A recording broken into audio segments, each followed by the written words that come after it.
Welcome to the Rideshare Garage. I am your host, Vinny Cuz, and yes, I know it's been a minute. It's been a minute. Things have been crazy all over the place. As you can see, I'm the only one here so far. Not sure where everybody else is at, but I know we got some people coming in tonight, so we're going to try to keep this thing live and going and moving in the right direction. Oh, what's up, Mister Rideshare Rodeo, and Ryan, and Silver Fox. Silver Fox, listen, Buddha be on his way soon. I spoke to him, told him his budget was going to be on tonight. He's good. He said he'd be here, so we'll see how that goes. Pascal just texted me. He's got another game to ref, and he'll try to be on. Oh, look who decided to join us tonight, Mister Blueberry himself. But that's okay. That's all right. That's all right. We got Buddha in the house. We got Steven in the house. What's going on, Steven? How are you, sir? Took a late ride into LA, and of course, it's going to take me double the time to get back home. How exciting! Yeah. Isn't But that doing always the pretty way good. Yep, that's the way. when But you we're doing good out when here. you Blueberries rolling nice. man, That's a you know you're gonna military have to vehicle. stop. Oh yeah, no, the Marines are out, bro. You guys are in it. You guys are the tip. Uh, oh, what in the world? Yeah, they got a bunch. Alrighty then. I'm just gonna go home. That's what I'm gonna do.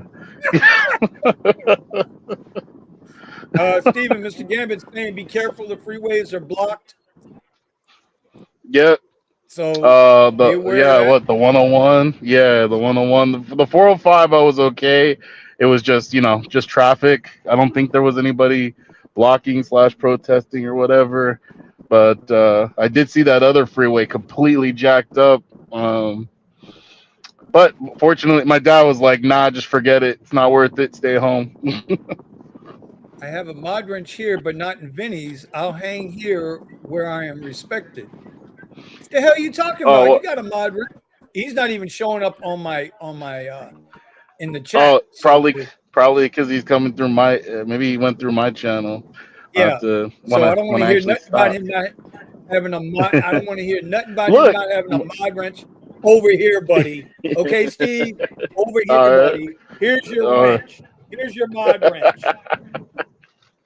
Damn it. Yeah, man. You guys got some action. We could talk about that in a little bit. Let's try to I push mean, through what we got going on here first. Um, Mr. Buddha, you there, buddy? Are you out on the road? What are you doing? Yes, sir. We is here, bro. Yeah, He well, it's is good to hear here your voice. reporting live from the middle of the desert. Well, you got to hide. I mean, you got to go somewhere. Nobody Gotta caught go that joke. somewhere, make Nobody. this money count. Hell yeah, it's all about making that money, Buddha. So, Buddha, we're going to talk with Steven first a little bit about the new Lyft thing that's going on. I got to go find the. I'm going to go and find the email because obviously I didn't get it. I don't use any of that stuff. no, But that's what I was telling he you. Nobody will get it unless they already qualify for it. So you won't. Nobody will well, see it. Lyft dropped two bombs today. They also Okay. dropped the bomb. They also dropped the bomb on a mild threat or warning. Take it how you will. That if you use a third party app like Maestro, Grigwise, whatever, Oh, I you heard you about could that. be you could be deactivated because you're Yep. violating terms of service. So Right. let's start with the first thing first. You want to talk about your 5% raise you're getting from Lyft?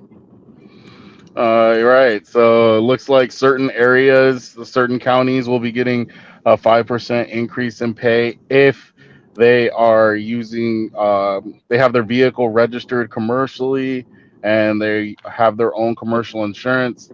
Obviously, most people aren't going to be doing it. And the funny thing is, I mean, the amount that they're offering is so tiny in comparison to Uber. Most people don't even, after they go through the whole process of becoming commercial, They don't even think about Lyft.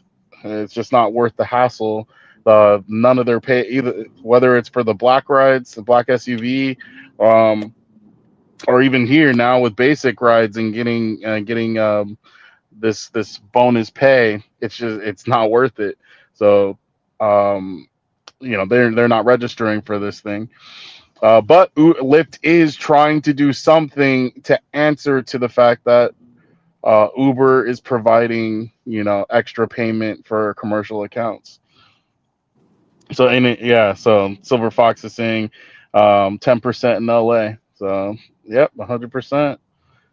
I mean, when you first told me about this today, I was like, that has got to be the dumbest shit any of these rideshare companies have managed to throw at the wall yet.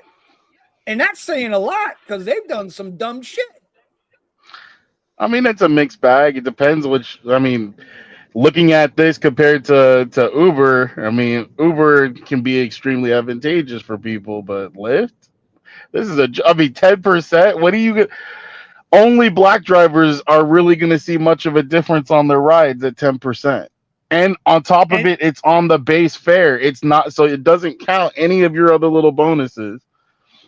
Oh, that's another bro, big caveat. It doesn't count for turbos. It doesn't count for anything else. It's all for the base fare. it's awfully funny because 10% is 10 cents on the dollar. And if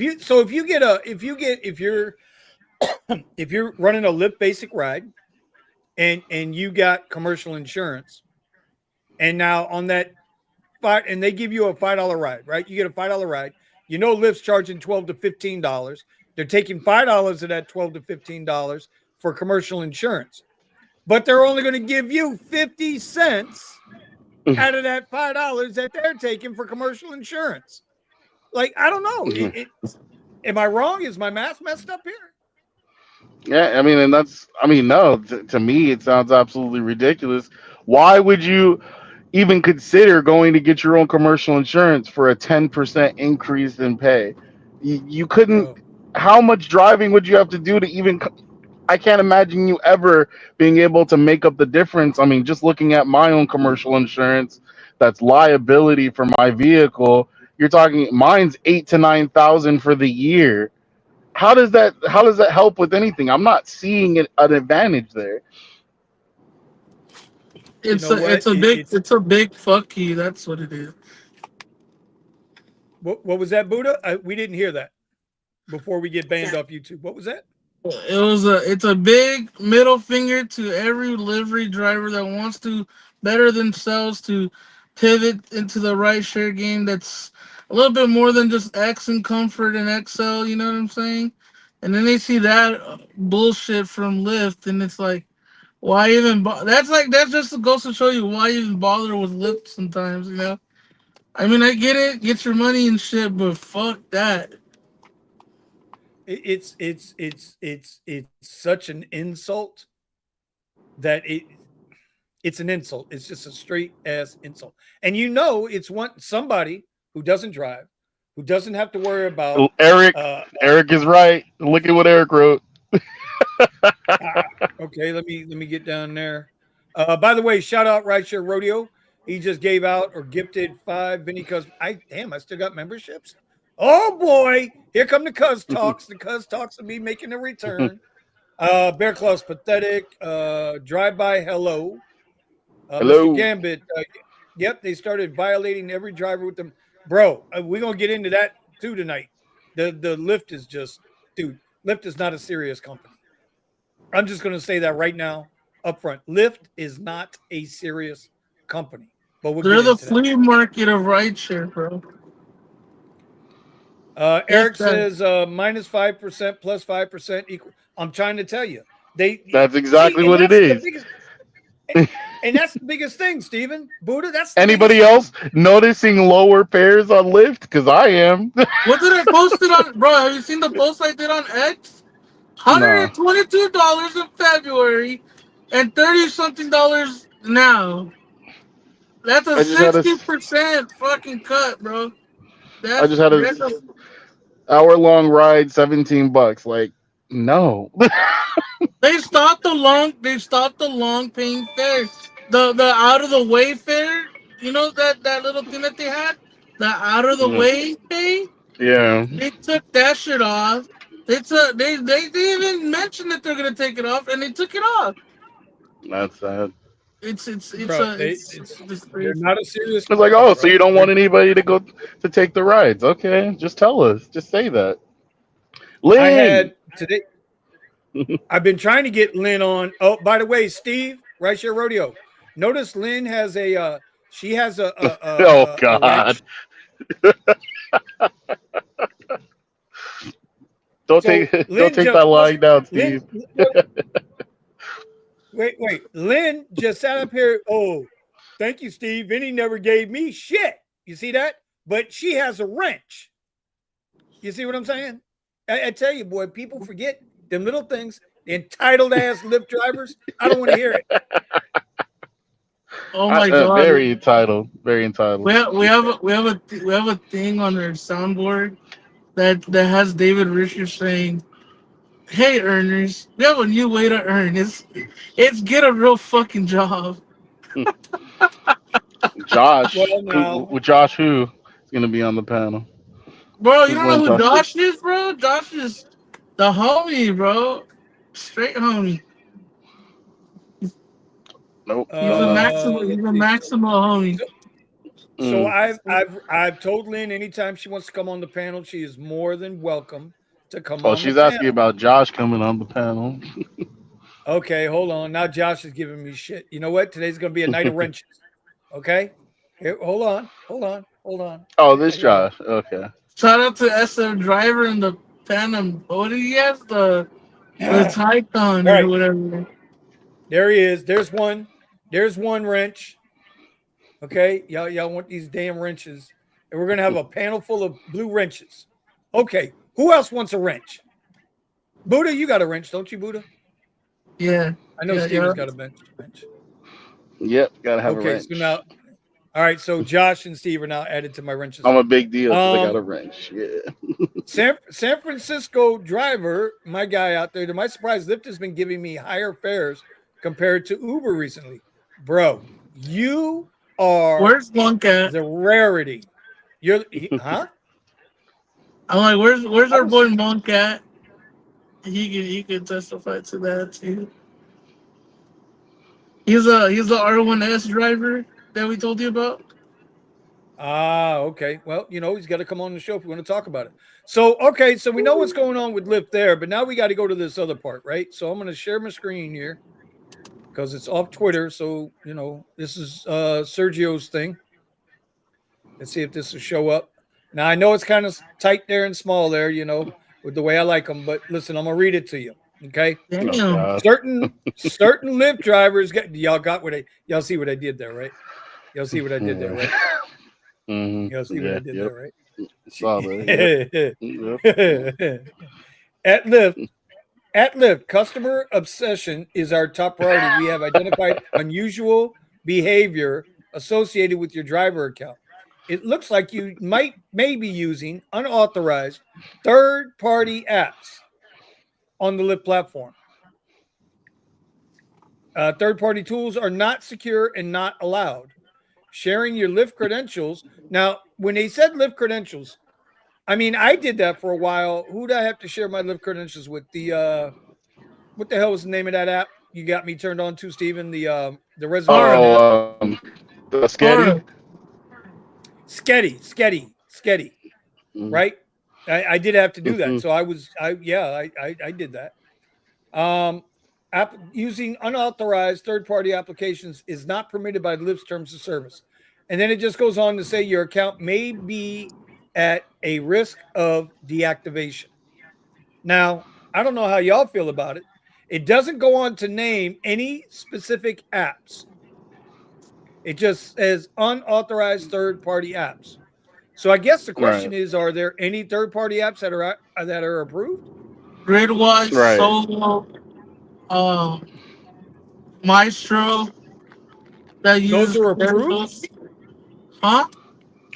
He said what apps are approved. for third party use, I don't know, but some of those well, see, um, a buddy of mine in the Discord mentioned that he got that email, and I went to Maestro's, Discord, and everybody was freaking out, bro, asking for refunds, and they don't want to get deactivated. So I was like, you know what? Let me tell Sergio. So I emailed Sergio about it, and I told Sergio like, hey, bro, like, is this true? Like, this is crazy, because a lot of people rely on those third party apps. They pay 18.99 a month for them sometimes at the higher end, or free with gig YouTube. So um, All right, you but know, let's just have a quick conversation. I really do want to have this conversation. I'm not for or against these apps that help drivers. I don't personally have a use for them. Right? Could they help me? I'm sure they probably could in some kind of way, especially now. But it, if it's against the terms of service, you really can't get mad, and none of these apps can get uh, approved, right? Then that's not true, Mr. Gambit. That's not true, Mr. Gambit. I beat Steven to the punch, mofo. Anyway, if they're not approved by Lyft and you are going into Lyft software, is Lyft wrong for trying to protect their intellectual property? Steven?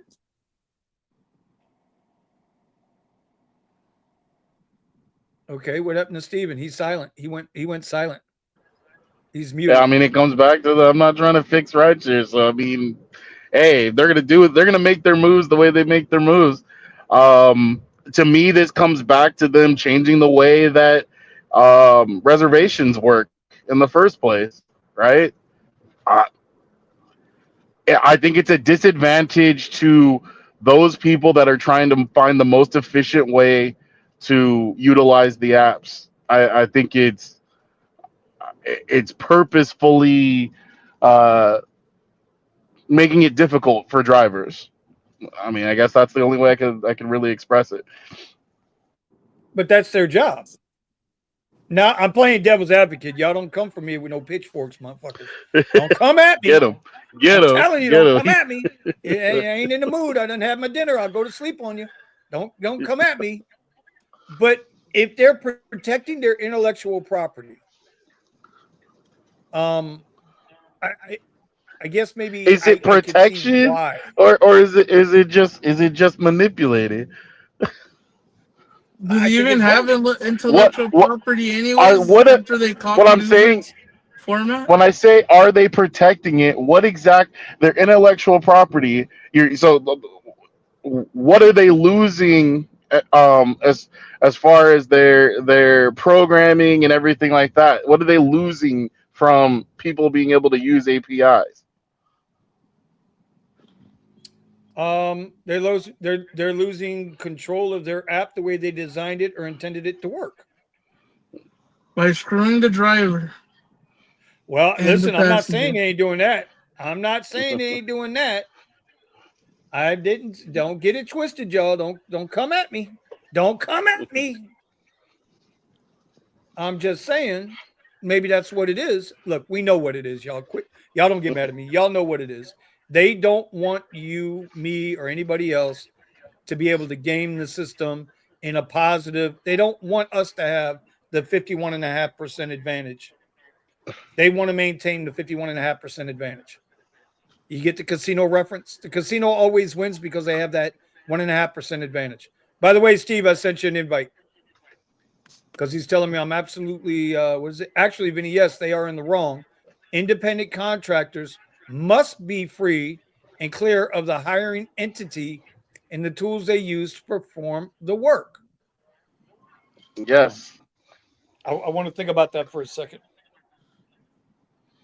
I want It's to think like about it's that for like a second. it's like an Hmm. engineer using This a is like telling you calculator I at can't. work. You can't use a nail gun. You have to use a hammer and nails Yeah, because that's what pretty everybody much. else is using. Just like No, It's but like that's another thing too. Like the guy that does the what do you call it? Yeah, but you're talking about employees versus. So if you're an employee and your shop steward tells you to use a hammer and not a nail gun, then you got to use the hammer and not the nail gun. Doesn't matter Right, if it's easier or not as an right, employee. As an independent contractor, what Steve is talking about, he's saying that they don't have the right to tell us how to do the job, but they do anyway. You want to hear a good exactly. case in Well, point? because they don't got anybody stopping them from being able to manipulate. I mean, Well, here's so the if thing you, though. Lyft cut out the ability to go outside of the app for your navigation. The only way you can now go outside of your app for navigation is if you physically open up the other app, whatever it is. It's Apple, Waze, Google Maps, whatever, Tesla Maps, whatever. You have to physically go put that address in. You can no longer just hit a button automatically. When I hit navigate, automatically go out like you do with Uber. But I don't see anybody, going after Lyft for that. I mean, fortunately here in LA, I don't have, at least for me, I'm not having that problem yet. I had it for a bit, and then it turned out my phone settings was saying I was in a different region, so that's why it was locking me out. But as soon as I was able to put back that I was in Los Angeles, I got back access to all of Waze, Maps, whatever I want to use. So that's the only reason I'm not complaining about it, because that was pretty All right. frustrating. So, Somebody, all right. yeah. I mean, But my see region now, is also Los Angeles, and I don't have those features either. okay. Well, So Steve, yours and is yeah. Go ahead. go ahead. No. Go ahead. Go ahead. Go No, ahead. I'll get to I was Steve in a just minute. no. I was saying, well, I mean, technically, you have yours set to Los Angeles, or you have it set Yes. to San Bernardino. No, no, no. It's all Los Angeles. Mm. Well, then I don't know. All Yeah, right. I don't know So what to tell you because Monk tried to do it. Monk is locked out of being able to use Maps too. So I don't know why my account. I'm not having that problem, but the region was controlling it for me, and then it came back. The Richard loves you, so bro.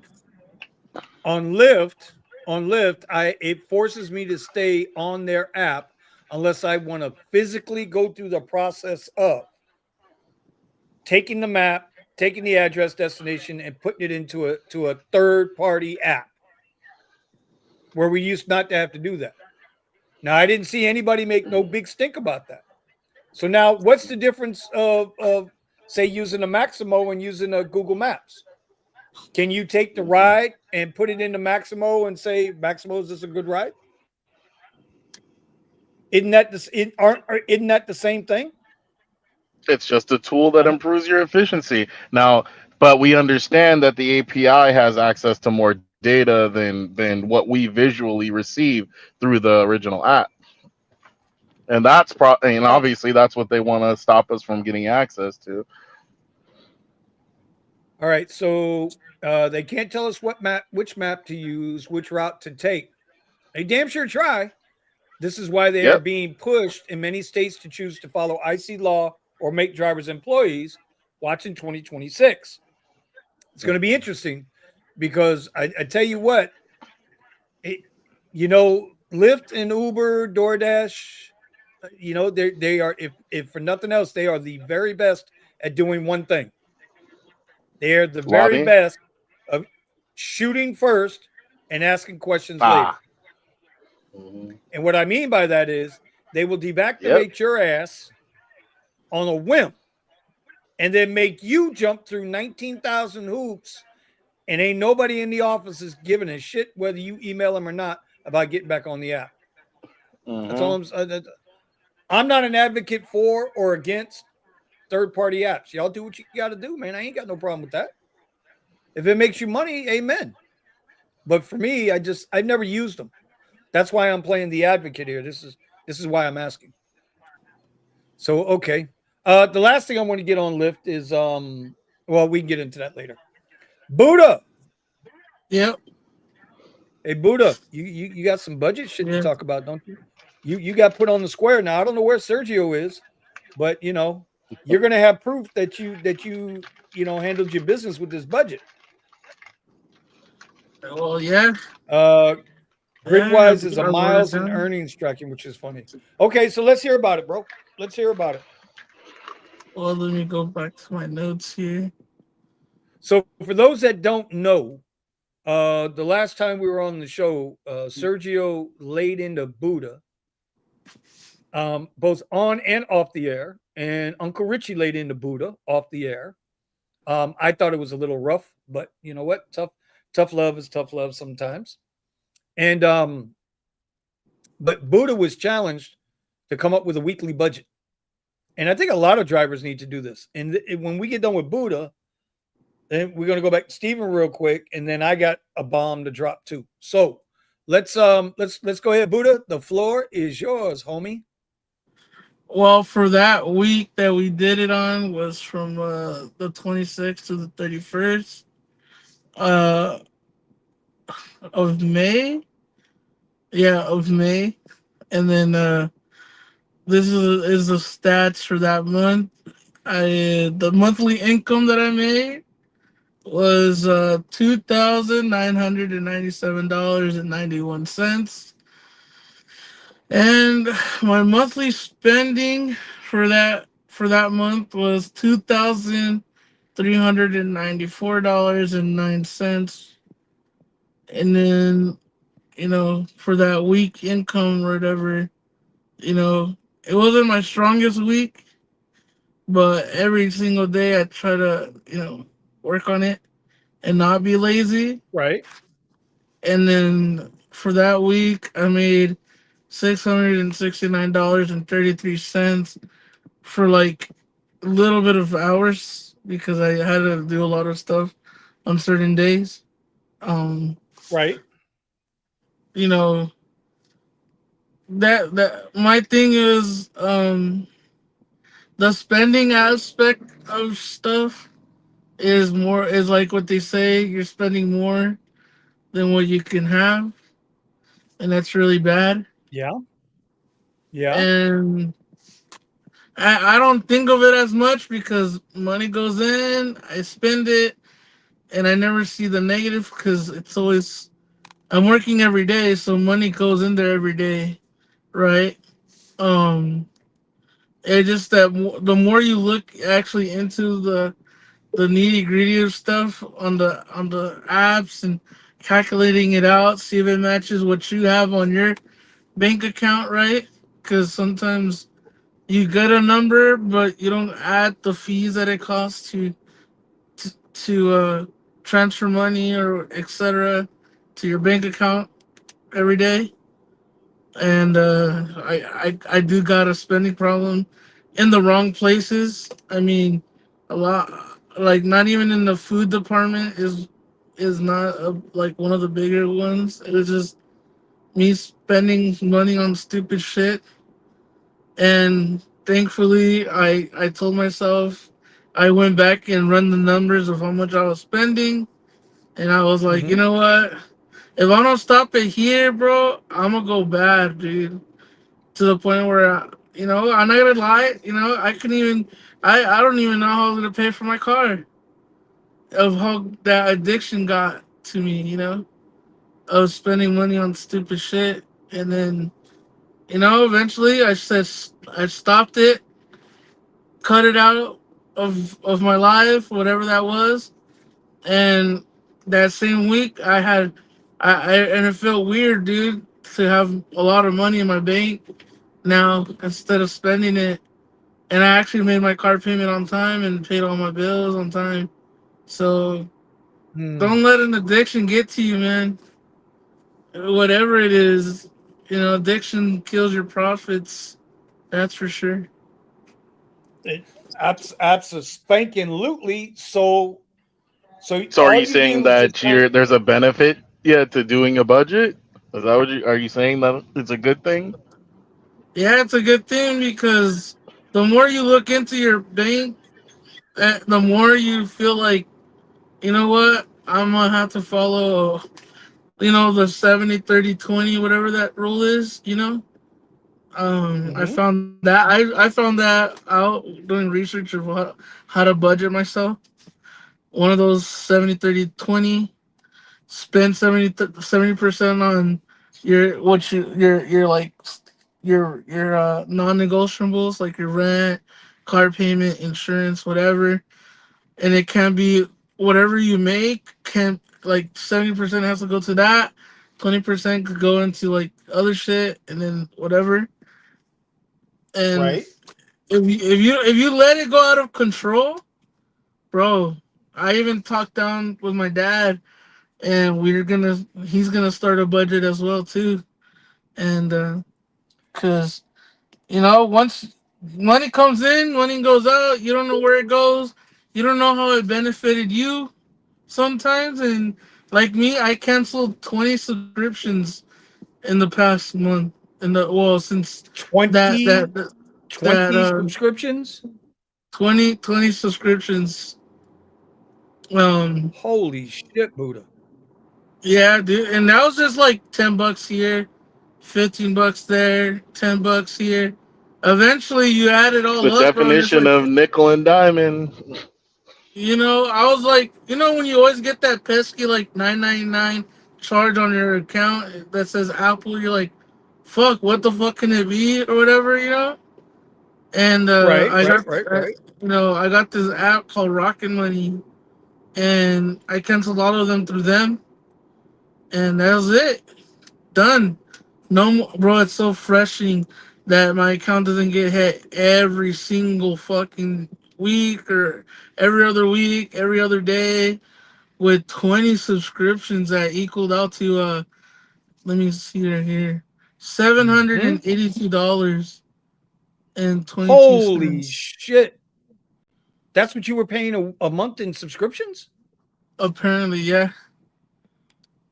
And that's how much it Holy was taking fuck. out of every. And I kind of find out some of them worked for years. Apparently, it was years of years of taking them out of my wallet, and I didn't even know till you guys opened my eyes to really see where my money is going. And yeah,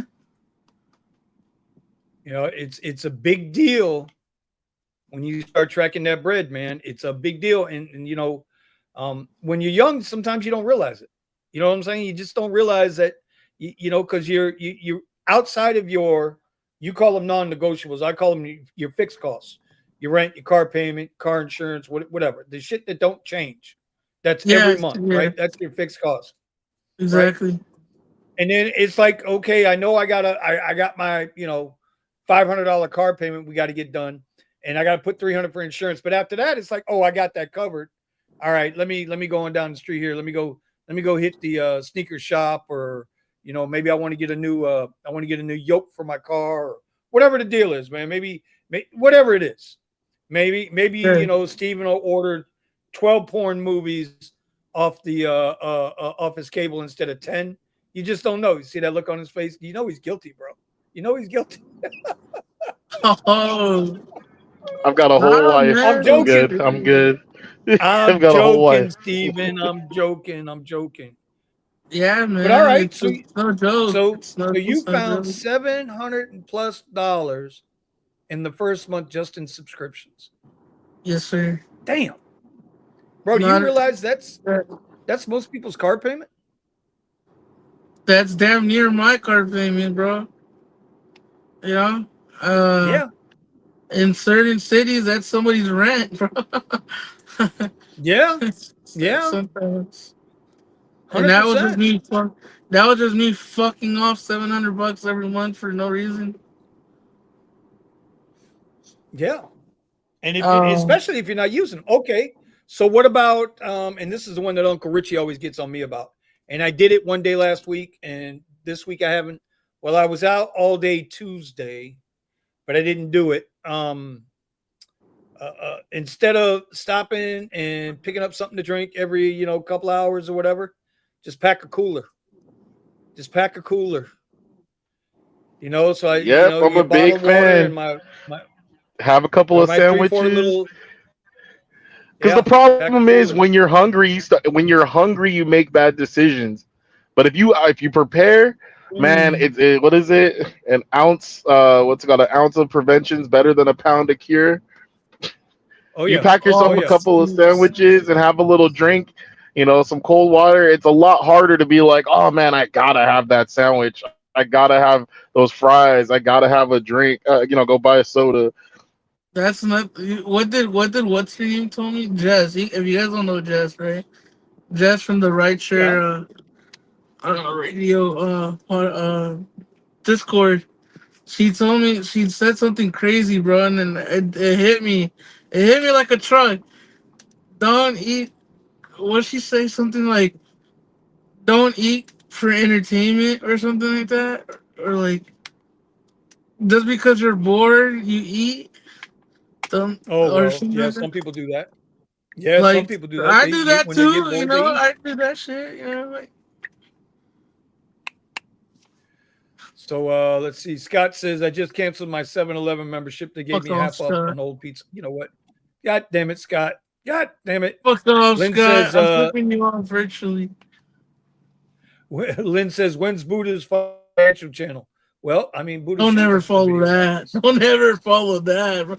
If you want a financial No, channel, but what follow you Sergio, but a video about what you're talking about right now would be pretty good. I think it would be pretty good. Buddha and Dave Ramsey. Listen, bro, I'm still out on Dave Ramsey. I mean, I understand the logic. I get it. But I mean, you got to live too, and so depends on. I guess depends on. It kills me when he says he told somebody you don't have an expense problem, you got an income problem. And to me, to tell somebody Talk they have about an it. income problem, but wait a minute, when you tell somebody they got an income problem, I just think it's jacked up to say that because you don't know their situation. Maybe that's all that's available to them. It's the same thing with like Lyft, and I mean with like rideshare or the gig apps. Sometimes it's all that's available to you, right? Like everybody jokes about, oh, go get a real job, this, that, and the other, bro. Well, first of all, this is a real job. Second of all, maybe that's all that's available for whatever reason. Could be the city you live in, could be the skill set that you have. Now you can always acquire new skills, but that's my problem with Dave Ramsey's when he said that. I just kind of thought, this guy's a smart guy. He's an influential and smart guy. He could have said that better. That's like Dara loves calling drivers earners. We're not partners. We're not drivers. We're fucking scum of the earth earners when it comes to Uber and Dara. And it's disrespectful. So I don't know. I don't know about Buddha and Dave Ramsey. I mean, we can find somebody else for Buddha. Anyway, Sergio Obedient. there you go. There you go. The Buddha and Sergio show. How Sergio got now? Listen, he texted me. I sent him the link. I expect him to come here, but I think this is also the time that he runs his finance channel. So I think starting on Tuesdays, I'm going to run. Steven and I are going to run a crypto show at the same time as a rideshare guy. Oh, look who showed up! Look who showed up now. Where's my budget? Just when I started talking shit about you, Sergio. God damn it! Go right ahead. You just missed it. You just missed it.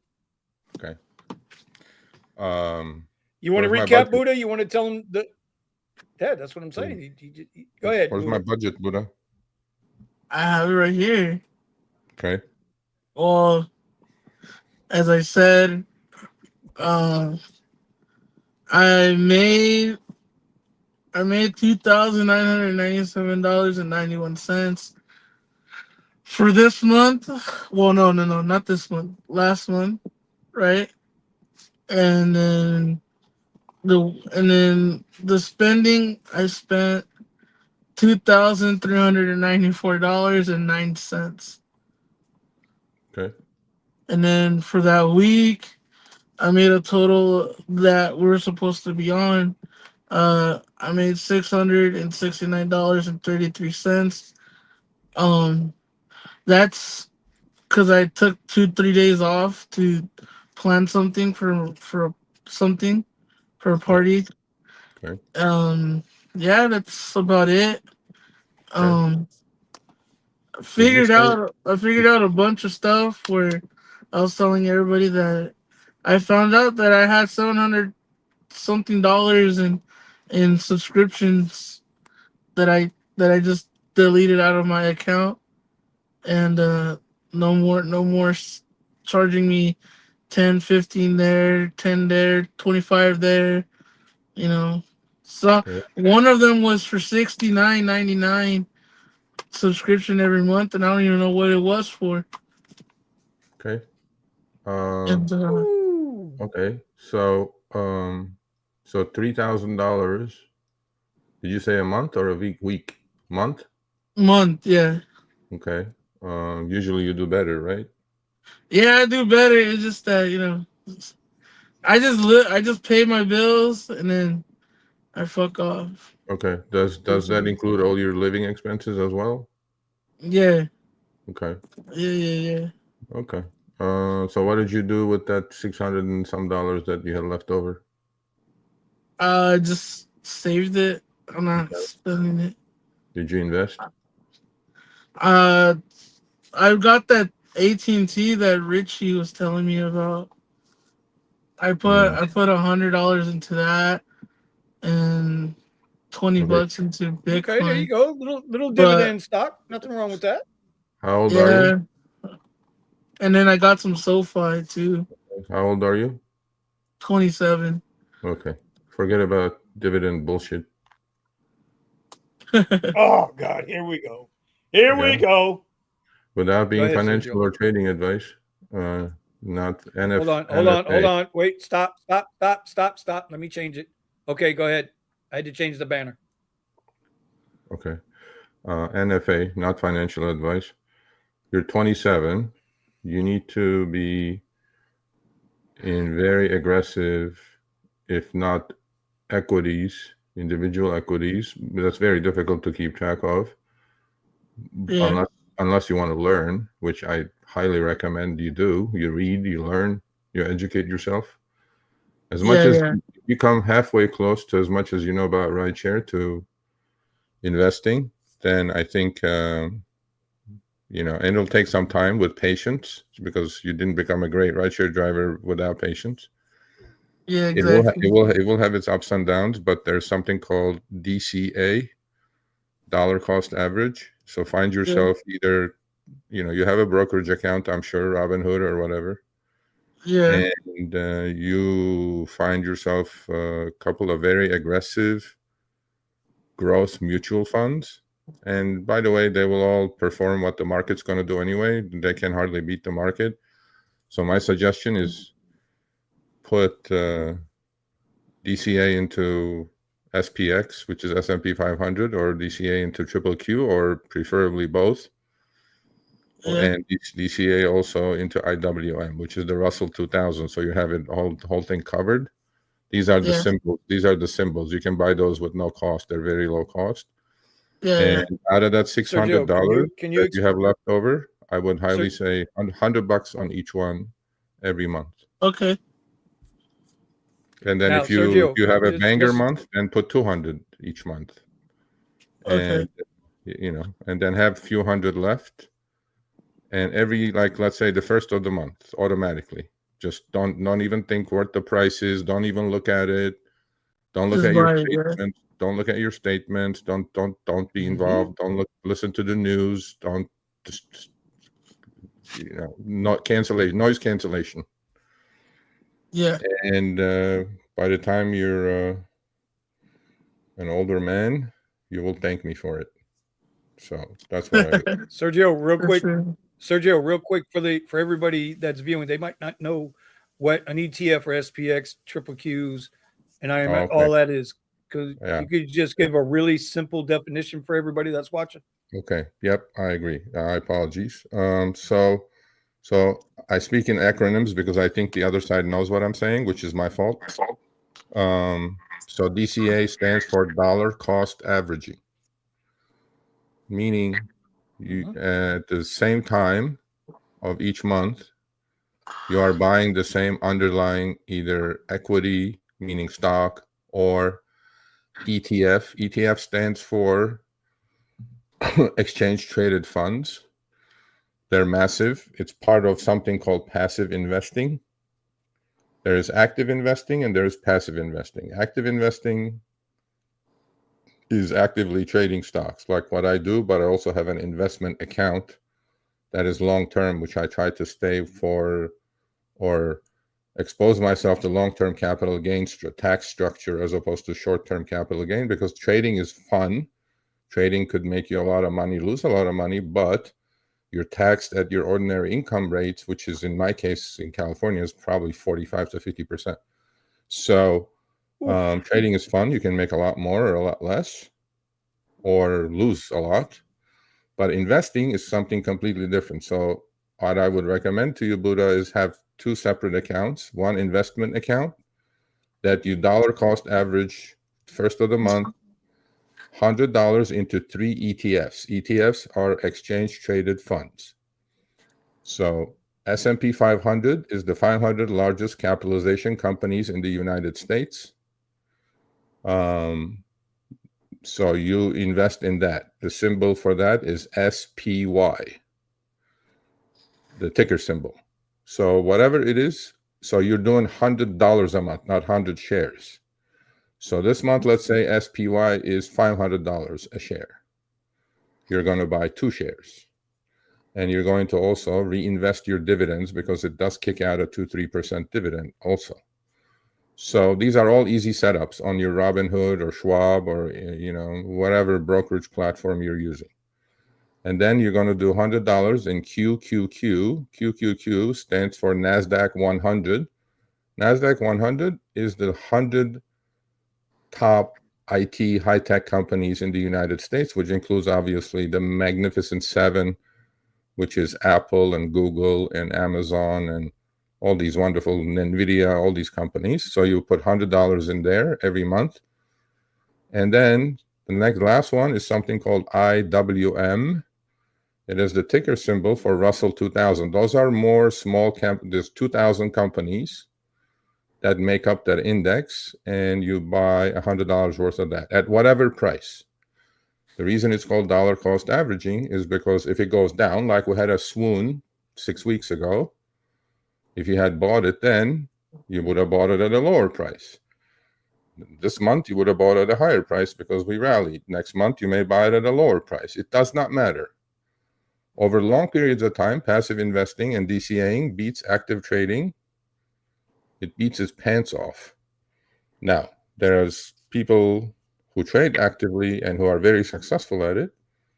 But if you're going to do that, so there are a lot of people who are after the quick buck. My rule of thumb when it comes to that is, let's say in 2023 and 2024, S&P 500 went up about 24 to 25% each year. Each year. Is that the norm? No, that's not the norm. The norm is about 9 to 11% dividends reinvested. There'll be down years, there'll be up years, but if you look at a graph of S&P 500 going back 100 years, no asset class, oil, gold is catching up. The only asset class that has done better than the S&P 500, but it doesn't have a long history, about 12, 15 years, is Bitcoin. But if you look at long periods of time, yes, you have recessions. Yes, you have black swan events like COVID, and you have all these things, wars, whatever, recessions, whatever. Over long periods of time, and when I say long, 10, 15, 20 years, and since you're only 27, Buddha, you have a long life ahead of you. You will be wonderfully set up. And this is outside your, if you get a job one day, 401k, personal retirement account, Roth IRA. You can open a Roth IRA because you're an independent contractor. You can do that, start saving tax-free money. Well, none of this is going to pay tax until you liquidate it, and you're not going to liquidate it. You're not going to touch it. You're not going to look at it. So I think I explained all the acronyms. Yeah, don't touch it till you're like 50, 60 years old. There you go. So that's the SPY. Going back, I don't know. I guess the print is too small. And TR October says, 22nd. "Put your ass on the road and start driving, sir." Who is TR? Do I know TR? No, I don't know TR. I have no idea who that is. Okay. I drive when I want to drive, sir, because I can afford to drive when I want to drive. Okay. So long story short. So if you had this is 1 year, Vinny? That's a weekly for a 2-year run. Here's the cues. Okay. Put like a 10-year one or what? Yeah, 10-year one.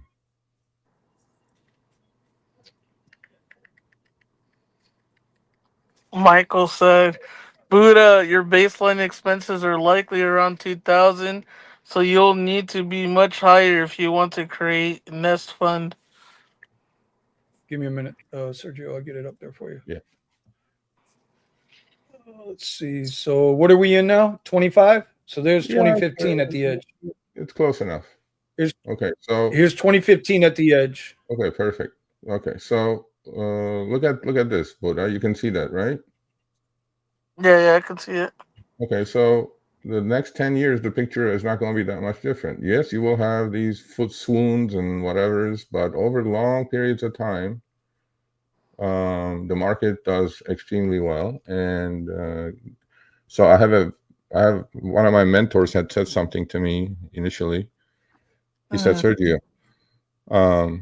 timing the market, time in the market is a lot more valuable than timing the market. A lot of people say, I want to buy low, I want to sell high, I want to have the adrenaline rush. And yeah, you can do that. You can dick around with, a few dollars if you want. You can hit a lottery ticket or whatever, which doesn't happen that often, but whatever.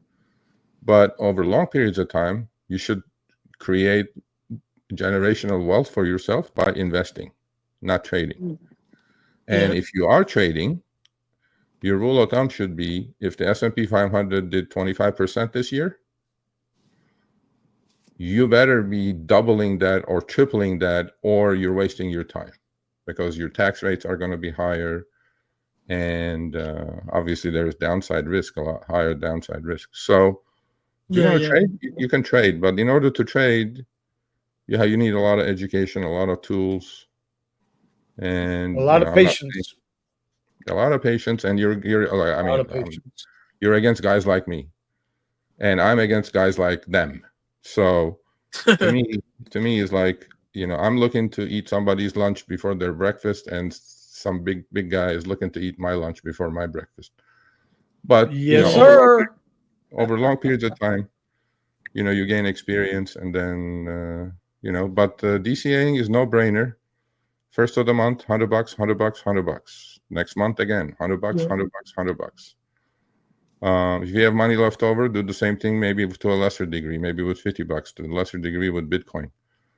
But you got to start doing that. And I'm glad you found all these ridiculous subscriptions, which dude. I believe. Go ahead. Yeah, I believe it. So I'm glad you canceled all of it. And that's a lot of money. That's like your investing money. You know what I mean? Yeah, because I thought maybe because I ate once or twice out or whatever, that was gonna be the highest expense. But no, the subscriptions was the highest. Plus, obviously during that week that we're talking about the other thing that I was spending my money on. Yeah. That $1,700, bro. And well, you said 700. money. Did you say 700 or 1,700? 1,700. So 1,700 of the 2,000 expenses went to subscriptions? No.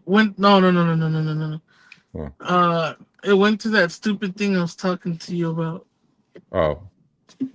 I don't know. Oh, okay. Yeah, I'm not gonna mention what it is, but we're just saying. Okay. So that's a low end month for you anyway. So I'm sure next month will be better. Next month will be better. So when you have when you have a banger month, double up on these investments, right? There's no rule of thumb that says I can only do this.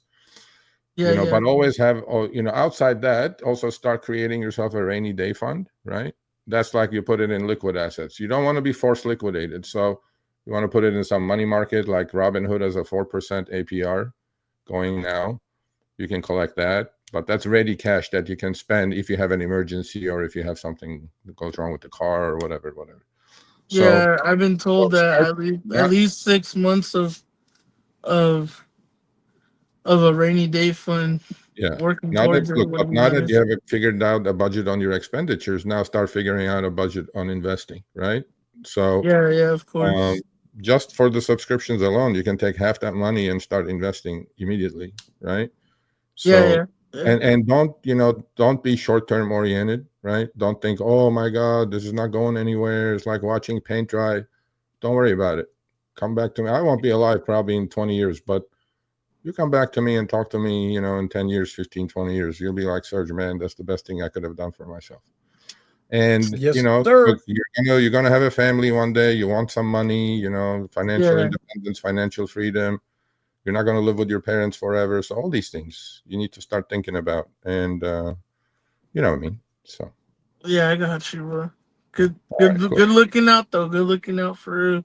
Because if you would have not told me nothing or mentioned it on Twitter, and now I would have never would have kept paying 700 plus on stupid stuff, and Yeah. would have never dialed in and really looked what Yeah. on my budget, my income to debt ratio, all that. Yeah. Well, I mean, look, all these things, right? You want to buy a new car, you need to start building credit, and you want to buy a house one day, you want to get married one day. For all that shit, you need money, man. Okay. Like I said, your parents are not going to live forever, and you're not going to live with your parents forever. So, Yup. and my point to all of this is I'm glad you did it. A little tough love was necessary. No, trust me. From you and Richie, I got it for sure. I don't know who Richie is. Steven, you hear this shit? You hear this shit? Yeah. This Come kumbaya stuff. on. Come on, bro. Vinny, Kumbaya, my yeah, lord. Group you know, hug. you know, Group hug. you Come know, on, put them up. Hey, Group man. hug. Group group hug. hug, See, group hug. Sergio. See that, Steven? You and me, we're doing a group hug, and Sergio's like, I don't hug Fuck guys. is wrong with you You're not people, my man? Nah, bro. I I'm mean, gonna go look, protest everybody, any second. Actually, I'm going down to Panorama City to protest. No, I'm not. Feels like Panorama City. It's like, whoa. That's Panorama City's like that's only 6 crazy, miles. bro. 6 miles away from me. Actually. Yeah, it's what, probably 5-10 minutes from me. Yeah. Yeah. Wait, So Scott, Panorama City's up in the valley? of Yeah. course it is. Literally I was it's born in actually Panorama City. 10 minutes Oh, from my house on the I thought it freeway. was down there. I was Thought it was born in like the South Kaiser in Central. Panorama City. What kind of? Oh my God! You don't even know the valley. Yeah, I'm you not don't a know. valley girl or a valley boy, what you Is guys this call Scott it. Valley girl. Robinson, the same Scott Robinson? Yeah, it's the same Yes, Scott yes, the Robinson. Of course it infamous. is. Scotty. Scott Yeah. Robinson emailed me today, so I'm just making sure it's the same Scott Robinson. Yeah, it's the same Scott. Right. Scotty too hotty, baby. Scott Scotty too Robinson. Hey, hotty. Scott, you need to start investing. He invests. Everybody needs to invest in Scott, America. yeah, Scott invests. Speaking Everybody. of which, Scott, speaking of which, No I politics shouldn't do today. this, but I'm No well, politics. maybe I don't know yet. I might. No, I don't know. You no, never know, no, bro. no Calm politics down. today. Calm down, Sergio. I Calm am down, Sergio. So there it is. Oh, there's that. What is that?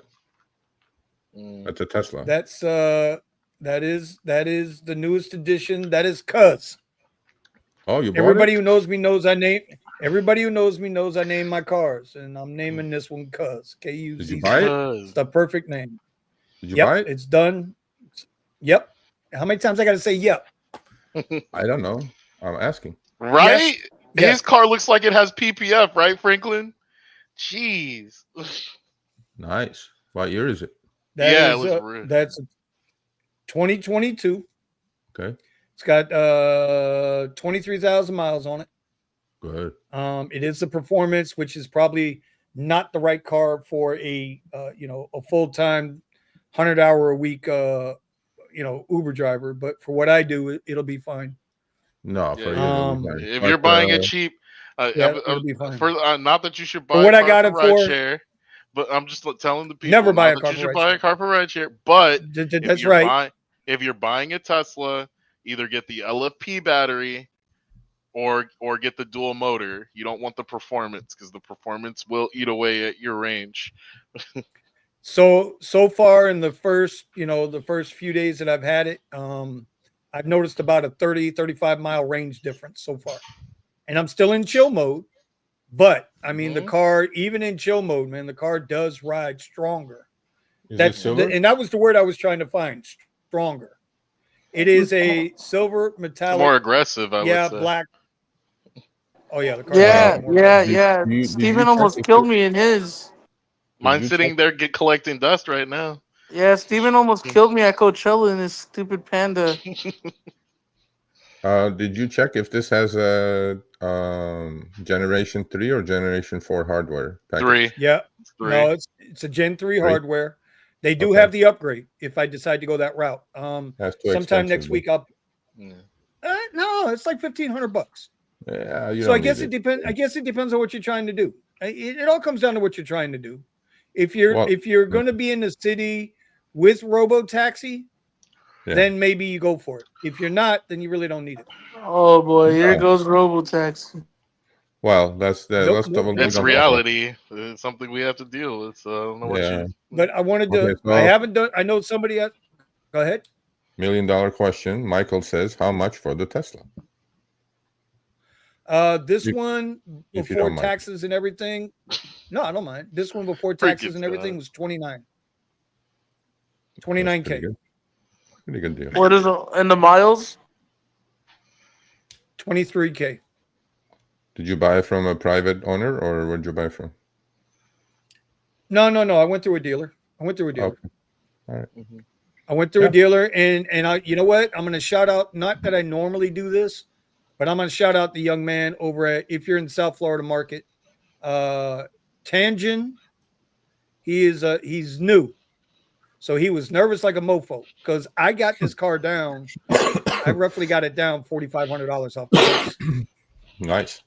I was able to negotiate $4,500 off the price. How's the But insurance? Tangent was, bro. The insurance is cheap for me. Really? But I'm also, I mean, it's $1,000 every 6 months, full coverage, bumper to bumper, with That's gap. great. Ooh. Is it through Tesla? No, Progressive. No. Oh, Yeah. okay. Yeah. Well, you probably have like I went to- multi-card discount and this and that and that kind of thing. So No, because the other car is through Geico. oh, why didn't you put this in Geico? Because when I was trying to get a hold of Geico, they kept pushing me through their fucking automated service, and I got pissed off. And the guy was like, "Bro, I bet you we can get you a better price." Okay, Yeah. Yep. let's see.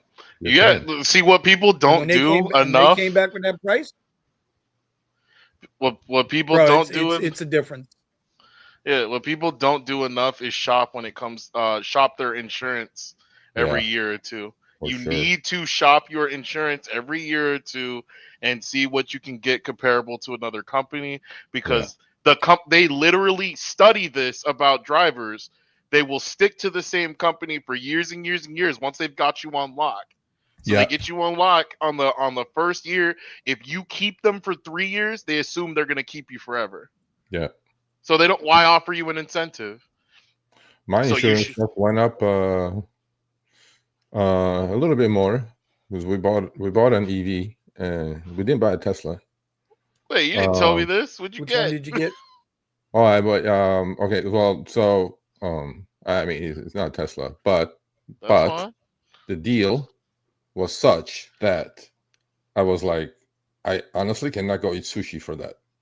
So, long story short, my wife was at Costco. We live at Costco.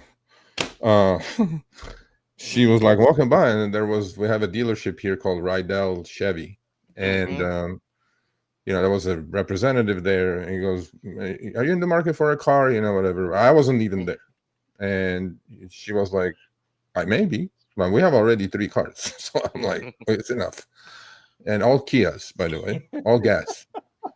So she goes, "Well, you can get like $1,500 Costco discount on top of everything else." And she threw her a deal. All right, here's the deal. Let's see what you guys think. Car's definitely going back. It's not the point. But It's zero going back. down, zero down. A Chevy Equinox EV, 320-mile range. Okay. Look at the picture. Put the picture up, Vinny. A 2025 Chevy Equinox EV. All right. I got to go find it. Hold on.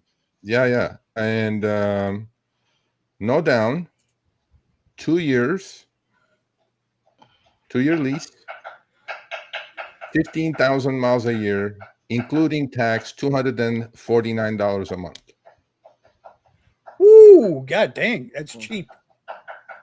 Residual on this Holy car is shit. $42,000. Residual is $32,000 on the car with the 7,500 EV credit, 1,500 Costco credit, including tax, $249 a month. And so she said, "Should we get it?" I go, "How much is it?" She goes, $250 a month. I go, "They're pulling your leg. Something's wrong with that picture because a $40,000 car cannot be fucking $250." She goes, "No, it's $250." And then we bought the car within an hour and brought it home. So we have a charger anyway, home charger, and it has the 90 kilowatt battery. And there you go. The car.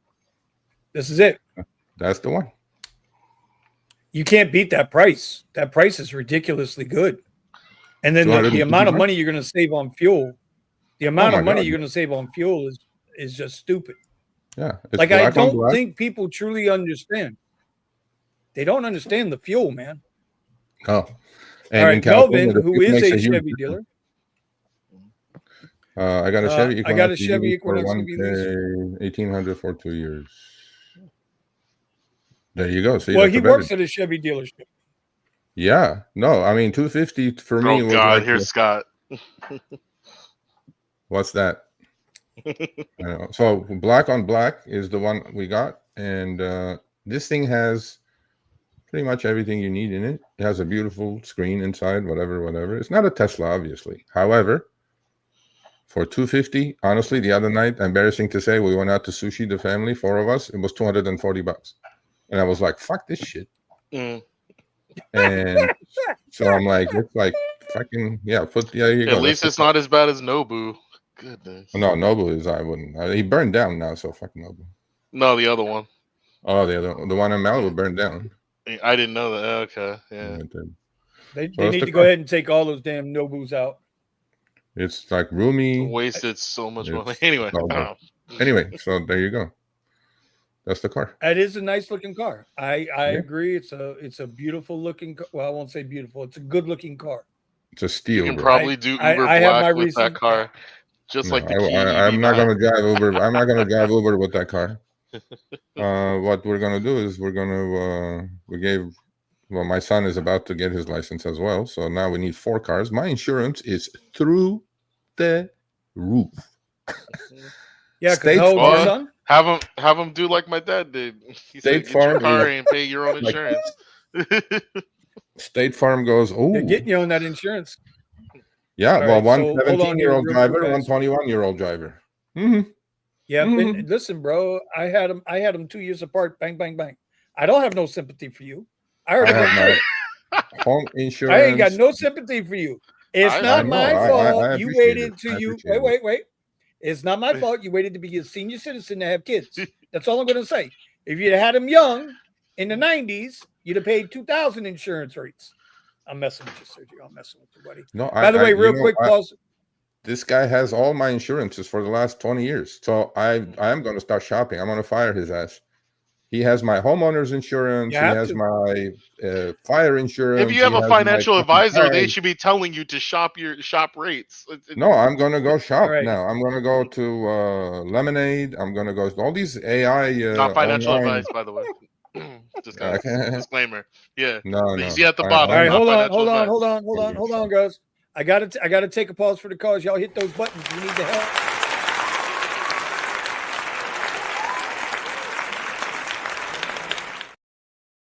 Yeah. So Melvin said 1,800 for two years. That's fucking unbelievable. How can you beat that? It's a one-time pay, though. He's saying. But there was one that was $99 a month for the same car, but then I don't like when I'm leasing a car. Why would I fucking put money down? It was 3,500 down, 99 a month. It comes to the same thing, basically, same shit. Yeah, it's just But I was like, no, 250 is like a steal for that playing car. numbers. I was like, my wife brought it home. I'm like, this is the car?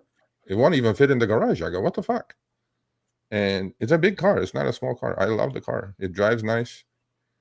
And charger is ready. 220 charger at home. Plug it in. Range is good. Now, do you have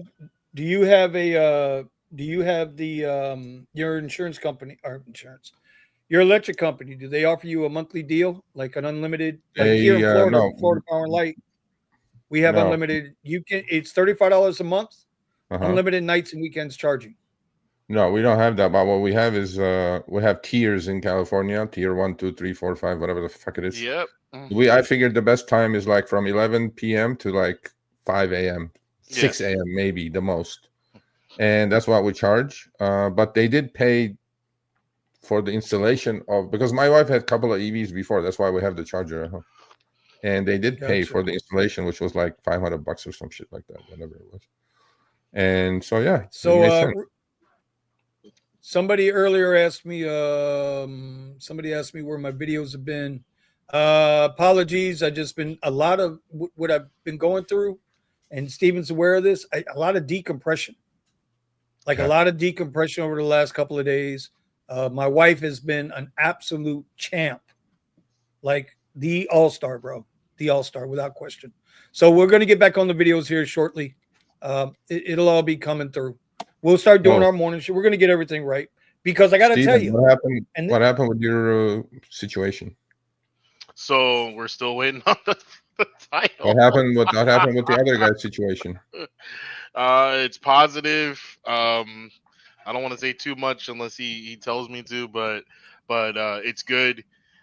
He was able to talk to Uber and get cleared up what needed to be cleared up. He didn't fucking tell me that.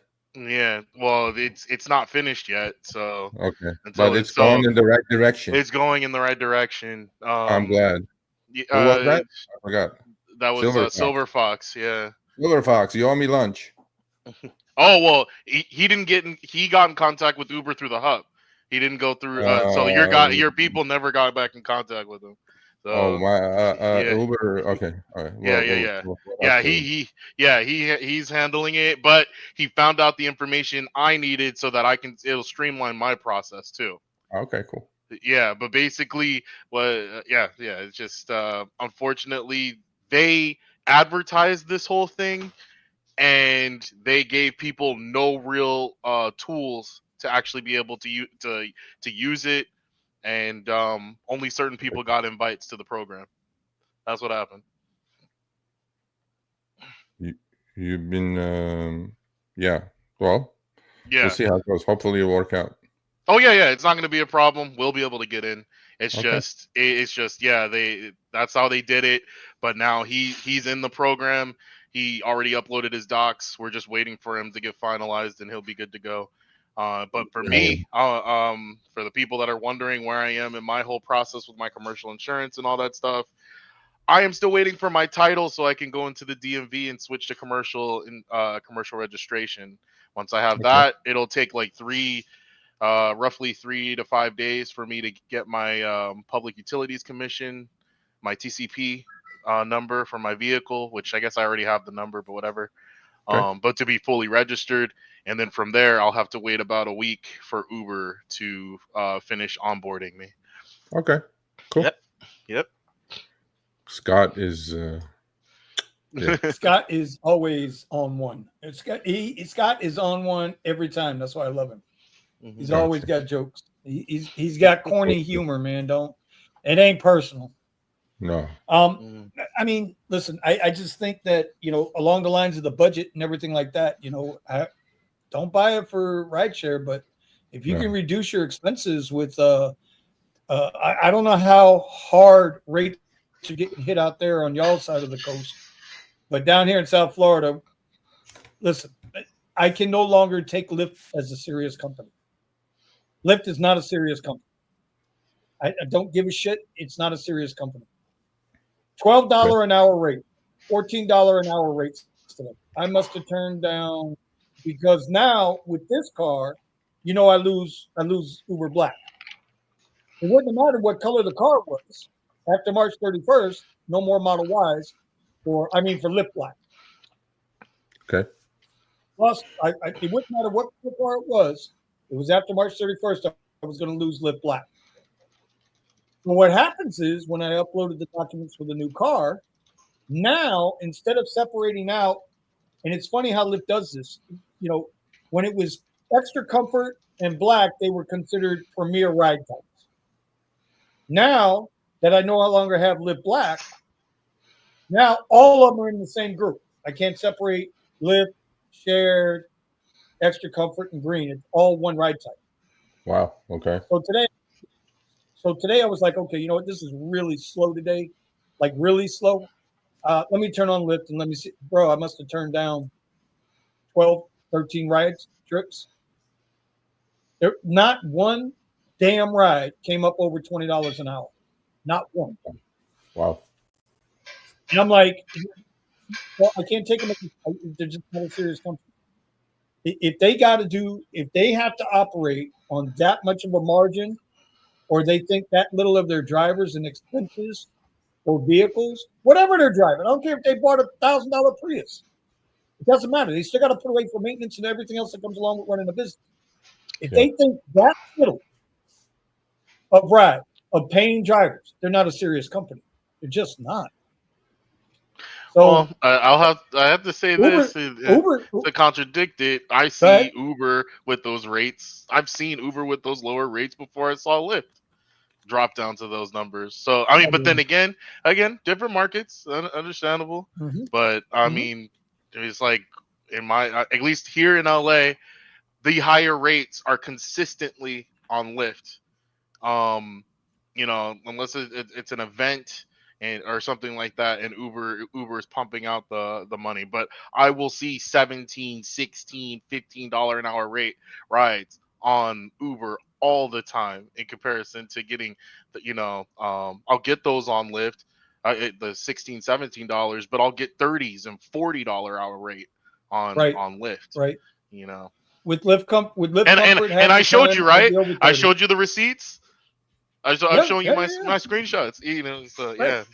It's amazing. It's amazing how one half of the country, or on that side, Lyft is like the shit, but on this side, Lyft is the worst thing in the world. And I'm going to say something else too to other drivers, because I've said this about, like, when Sergio has said, I'm not concerned with premier drivers or SUV drivers because that's 10% of the business, right? I'm concerned with 90% of the business, right, Serge? You've said that, right? And I've always said, well, I've been concerned with the 10% of the business because that's where I live, that's where I make my money, right, on the upper tiers. But let me tell you something: when you come down again and you start seeing these bullshit ass rates on regular Lyft, bro, let me that will put your ego in check, and you'll start thinking about going to getting a regular job. Was it like that before the summer slowdown? Were there better rates before the summer slowdown? I mean, on average, Lyft Comfort averaged about $27 an hour, so it wasn't great, wasn't bad. But the Lyft Black rides, ever since how can I say this in the right way? Steven, so while stop you're me thinking before about I go that, on a rant here. Before you go, no, it's not thinking. I just don't want to go on. I just don't want to go on a rant here. But we all know Lyft is a woke fucking company. Okay, we know what Lyft is. That's what they are. They were that way from the word go, from the first from the day, beginning. The green rolled up from the beginning. They've always been the DEI company. Okay, no problem. When Tesla started getting, before everybody hated Elon, I'd get 10, 12 Lyft Black rides every week. When the whole thing started turning on, all of a sudden now Tesla's no good no more by that side of the fence, right? The Lyft Black rides fell. They just fell off the so it wouldn't matter. And that's how I'm trying to go into this now, is that because I drive a Tesla, and it's the model, obviously it's the Model Y, people just got problems with that, and Lyft is trying to avoid a problem. So, okay, no problem. Were the rates bad? They were better then than they are now. Now they are bad. No, Uber no, I'm should not come saying down a that. I'm little not bit, making excuses. but I I'm can not making still. excuses, but I know for a fact that, for example, in LA and in, 300 plus at in, the airport, in 100 plus at Burbank. Have you been seeing the numbers? It's insane. yeah, yeah. Well, we did the airport thing. I mean, I don't know why they wait there, but Right? so in LA, for example, Uber to a not as much Lyft. That's why Lyft's rates probably better in LA. Uber runs uh, literally 6 different algos every day, and it switches definitely at midnight, and then every 4 hours it switches to another algo. It's Really? ridiculously it's Yep, I ridiculously believe it. complicated. I believe it. I believe it. Um, Like what the by the hell? way, not Why? only they run 6 different algos. What they do also is that they break the city down into Yep. 5 mile hexagons, hmm and algos within those hexagons change Yep. automatically as well. So that's how sophisticated it is on the back end. And they have everything, but Lyft is better because they're not as sophisticated. But I think Lyft also, all of this is on machine learning. They're all learning, right? And they know it's slow in Florida at this time of the year, and then the rates are lower. And yeah, but look, it's a different city, different times. But LA, San Francisco, big cities, they all run very sophisticated, very different algos, literally by the hour, and that's in order to grab that nickel and dime. It Scott, is. go say hello to my Armenian buddies. I'm sure they're smoking, drinking, Yeah. and playing cards. Yep. Or sleeping. Oh, Tell them we got Serge that here sent too, you. bro. Now, if you're We don't like, play cards here. oh, there he goes again. There he goes. Hold Look at on, that. hold on. Let me take care of that real quick. Yeah, Okay, sir. it's a fucking It's Yumi and Buddha. It's Yumi and unbelievable. Buddha. That Unbelievable. fucking guy, bro. That Yeah, fucking bro. guy. It's just We do fucking, dominoes in Miami, bro. We I do don't know. dominoes here. Look at him. He's no embarrassment at all. He's just stuffing his face. I don't know. Yeah, got a little piece Well, in of his course beard not. hanging there already. Yeah. He's already got a What's little in my? cream cheese down there.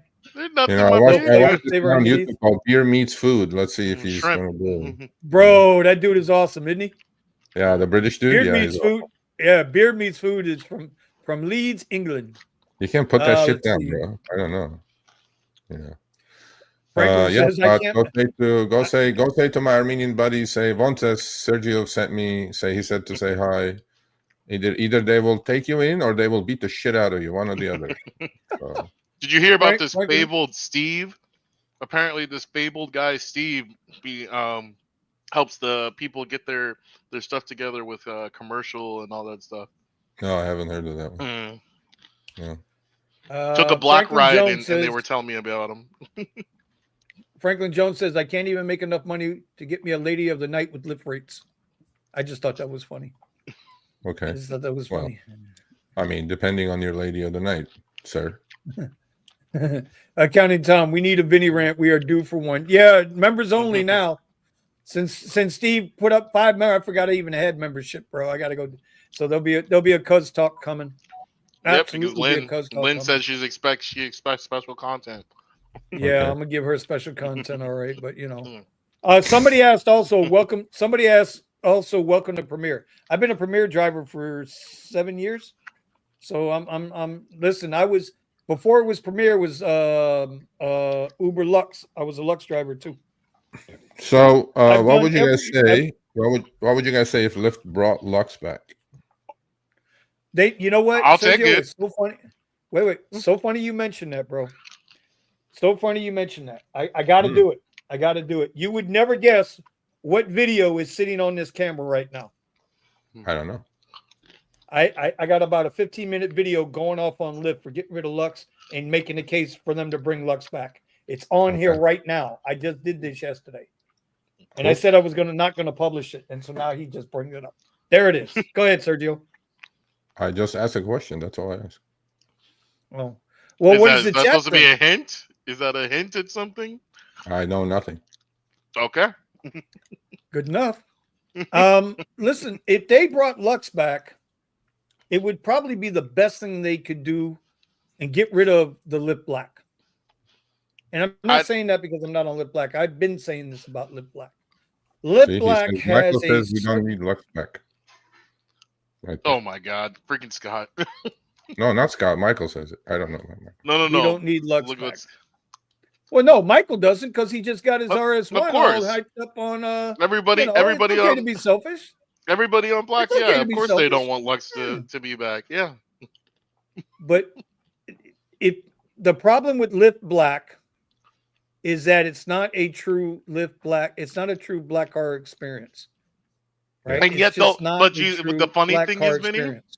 the funny thing is, those people that'll complain about the clients that they get that are clearly Lux passengers that have no choice but to use Black.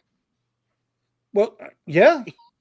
But at the same time, but at the same time, if you offer somebody a Cadillac at a Toyota Corolla rate, now all of a sudden that rider in the Cadillac thinks they own the fucking world.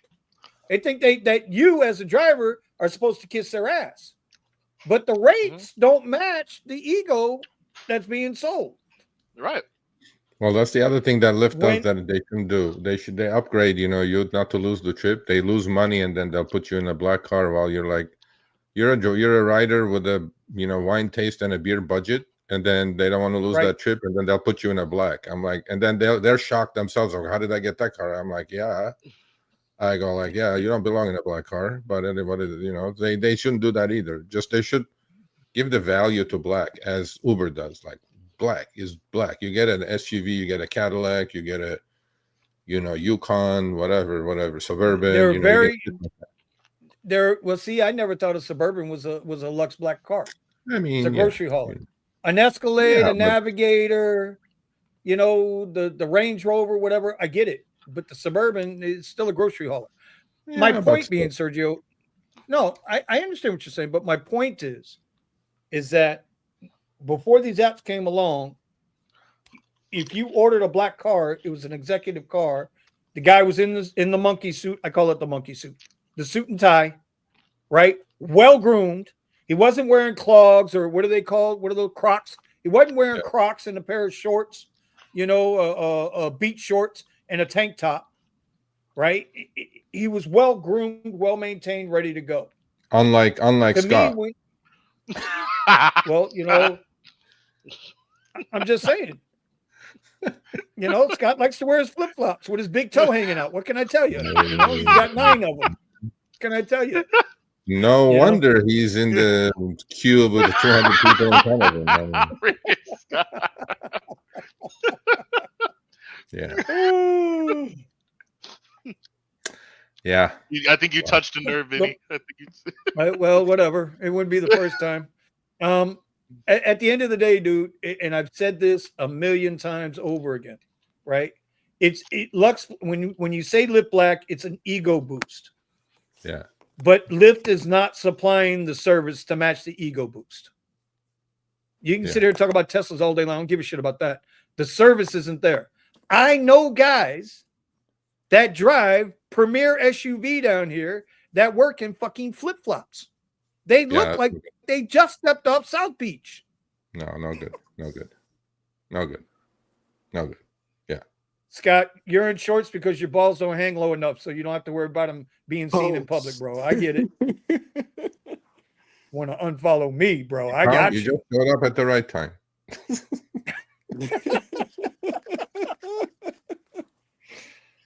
Oh man. Well, boys, did we go off the track? No. Nope. Shorts, Vinny. Next step is removing access to Lyft Black without commercial insurance. I don't follow that. Somebody help me out. I'm not understanding what he's saying. That's his dream because now that he's on Black and Black SUV, he doesn't care about any other platforms. So it's a dream that basically Lyft will force everybody to be commercial on Lyft Black and SUV. I get it. And you know what? It's true. It's true. I mean, listen, once you pay that kind of money for a vehicle, and you got the insurance, and you're doing the whole night, I believe me, I know, I've been there, done that. You're not trying to go backwards. But just one thing, Mr. Michael, don't forget where you come from, sir. Because just as soon as they step on our, like all this insurance, Sergio, let me ask you a question, sir. Just your Yeah. opinion. Yeah. No insider information. Just your opinion. No. How long will it be if Uber and Lyft follow through with commercial insurance, Yeah. knowing that there's no set rates, that they can manipulate the base fare at any given time for any given reason, and any Mhm. hexagon, whatever their algo deal is, right? Yep. How long will it be before base rates on those vehicles with commercial insurance will be right back where they are now, including commercial insurance? A year, Mhm. 2 years? Yeah, probably. Probably. Yeah. But there's a lot happening on the insurance front. So they're spending a lot of money actually. Lobbying, and they're powerful, by the way. So they're lobbying hard in California and Florida, to get rid of these ambulance chasers, which they do exist. I mean, and Mm-hmm. the only bad thing in that is that they're also trying to lower that $1 million policy for not for liability, but for UM, and they say, well, they don't, that's why the rates are so high. There's $1 million uninsured motorist policy as well. If we lower that, then we'll lower the rates and drivers will make more and riders will pay less. I'm not buying that, of course. Riders will pay less, but the drivers will not make more. Yeah. Scott got a ride. Bye, Scott. He didn't get no ride. He's getting ridden. He got bent He over by said- your Armenian buddies in there playing cards. Oh, yeah, they do play Nobody's cards. liking my jokes Um, today, guys. We ain't been live in 3 weeks. Nobody likes my jokes today. The only reason We Thomas is here, the only reason Accounting Tom is here is because he's going to provoke me to go off tonight. That's it. He just wants to hear Vinny call. Yep. I'm finally getting my blood pressure under control. Here comes my brother Tom. Yep. Let's see. Old guard. What does he say here? Vinny, you should know, being an Army guy, we are only as strong as our weakest link. Why would any company pay more? Well, I mean, at the end of the day, who was I talking to you? I was talking to somebody, I think it was today or yesterday. We were talking about that, how, a $2 ride, I turn it down and somebody snatches it right up. A $3 ride, I turn it down, somebody snatches it right up. And they're happy. No, it was Ron, Rideshare Culture Today. He's in on the Facebook groups and all that stuff. I'm not on that shit. And he said that there are people in there that are loving the fact they love Uber so much that they take $2, $3, $4 rides and just keep going. He said somebody, I don't know, Sergio, if it was somebody you interviewed. Don't hold me to this. Or somebody interviewed on Facebook or something about a guy who was happy he was making $14 an hour after a week's worth of work on a lot of hours, $14 an hour or something today. I wish Ron was here because he could explain it. So to the old guard's point, you're right. You're only as strong as your weakest link, but if you can't identify your weak link, you're doomed to fail every time. So I just wanted to. But I think though, both companies are having trouble recruiting new drivers, and both companies are having trouble. That's good to hear. With acceptance rates. That's good to hear. Much more than even a couple of years ago. So, but yeah, go. Whatever word is going around, that everybody needs to pay attention to this, and $2-3 rides are not going to get you anywhere. I mean, I have some information, I cannot say it, but we showed a screenshot yesterday.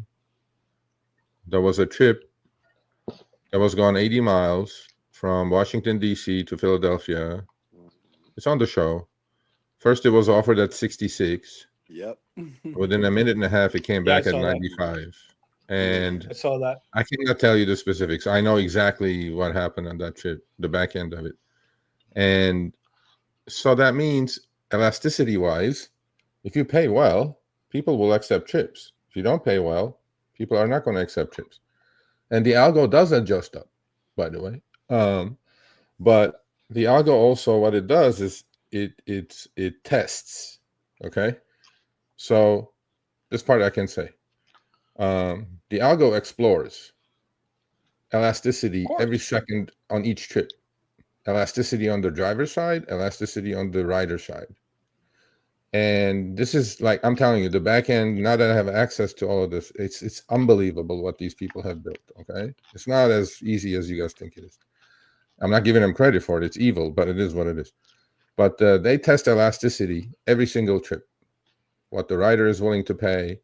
And they are so good at it now that very rarely, when they send somebody a trip, they are completely wrong, like in that $65 trip that they were. The algo was completely wrong. And it learned and it adjusted. So my point is, if everybody, not everybody, if a vast majority of drivers stop taking garbage, the machine will, I mean, see, this is machine learning. It's not done by humans, right? It's set by humans, but then the machine keeps learning. Because their job is the machine's job is to match and fulfill trips every second, every millisecond. And it does raise fares. It's not just cuts it and does this, do that, do that. But it also tests elasticity on the rider side, which all starts there. And then it tests driver elasticity, meaning, are they going to accept this at this price? And so if you do not accept, and you're the only driver around there, or maybe one out of the three, and all three decline, the fares are going to go up. The unfortunate part of that is, desperados fuck it up. But there are less and less desperados, thanks to ICE. And so we'll see how it goes. That's a real thing. I wasn't going to really, Buddha took off on us, but that's something else that people need to be aware of in your area.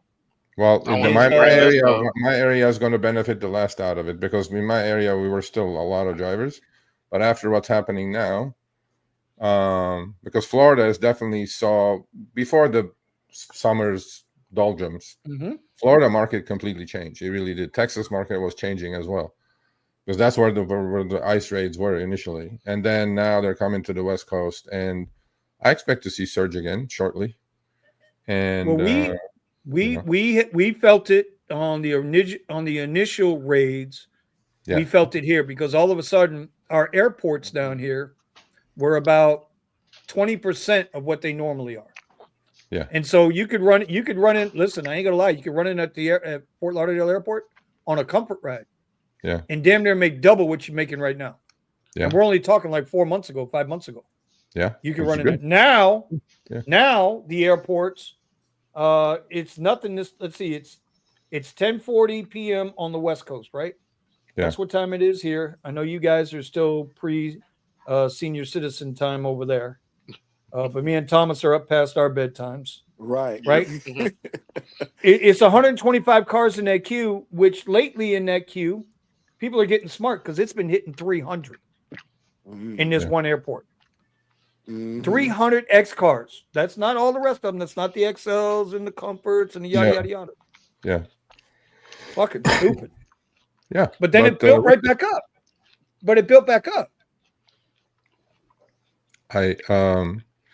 So we'll see. Well, there are some changes coming around. We'll see how it goes. But Scott, okay, Sergio, I'll wait for your text message on your phone call for lunch. What? When are we doing lunch? What do you say? I love Scott, bro. I love Scott. Right. You're forcing yourself on me, Scott. Sorry, old guard. I have to go against that statement. Not directly paying for commercial insurance is more of a problem for us than a benefit. Okay. Just because you look at how much it's pulling out of your ride against how much you could possibly paying for a set rate for commercial insurance for a year. It just doesn't make sense. But it depends, Stephen. Yeah, it depends because not only the commercial insurance, but you have to be in a market where you can actually obtain the permit I to agree. be a private driver. So I in agree. your market, it might work, but down here in South Florida, it's going to be a lot of broken hearts if they try to push it here. I understand. Like But I'm I saying got the invite. it's not as big of a blessing as it seems. And the fact, so just because the dice landed where these TNCs are able to operate with their own operate with commercial insurance the way that they do, doesn't mean it's a good thing. And I would say, if anything, it's a lobbying move that makes it more difficult for you to operate. Okay. Yeah, but insurance is always Because I get what you're well. I saying. mean, There's some markets where you can't, like here in California, we don't have a limitation on how many vehicle or how many people can go to the PUC and open up their own right? vehicle You guys commercial aren't insurance. limited like we are So I here. understand what you're saying, and this is what we're talking about. I want everybody else to understand. But at the same token, they made it this way on purpose. They forced their way into this and made it where they have the capability of having commercial insurance on a TNC this way, with while keeping a door shut where you couldn't get your own commercial insurance. But wait. But see, and that's what I asked you the other day, and I'm not sure about that. If you go get your commercial insurance and it goes Mm-hmm. through the personal account or whatever, Mm-hmm. right? Who's requiring you to have your TNC? Is Uber requiring you to have your TNC? Or is it the fact that you have commercial insurance, you now have to acquire the TNC to get the commercial insurance? Well, You understand what I'm saying?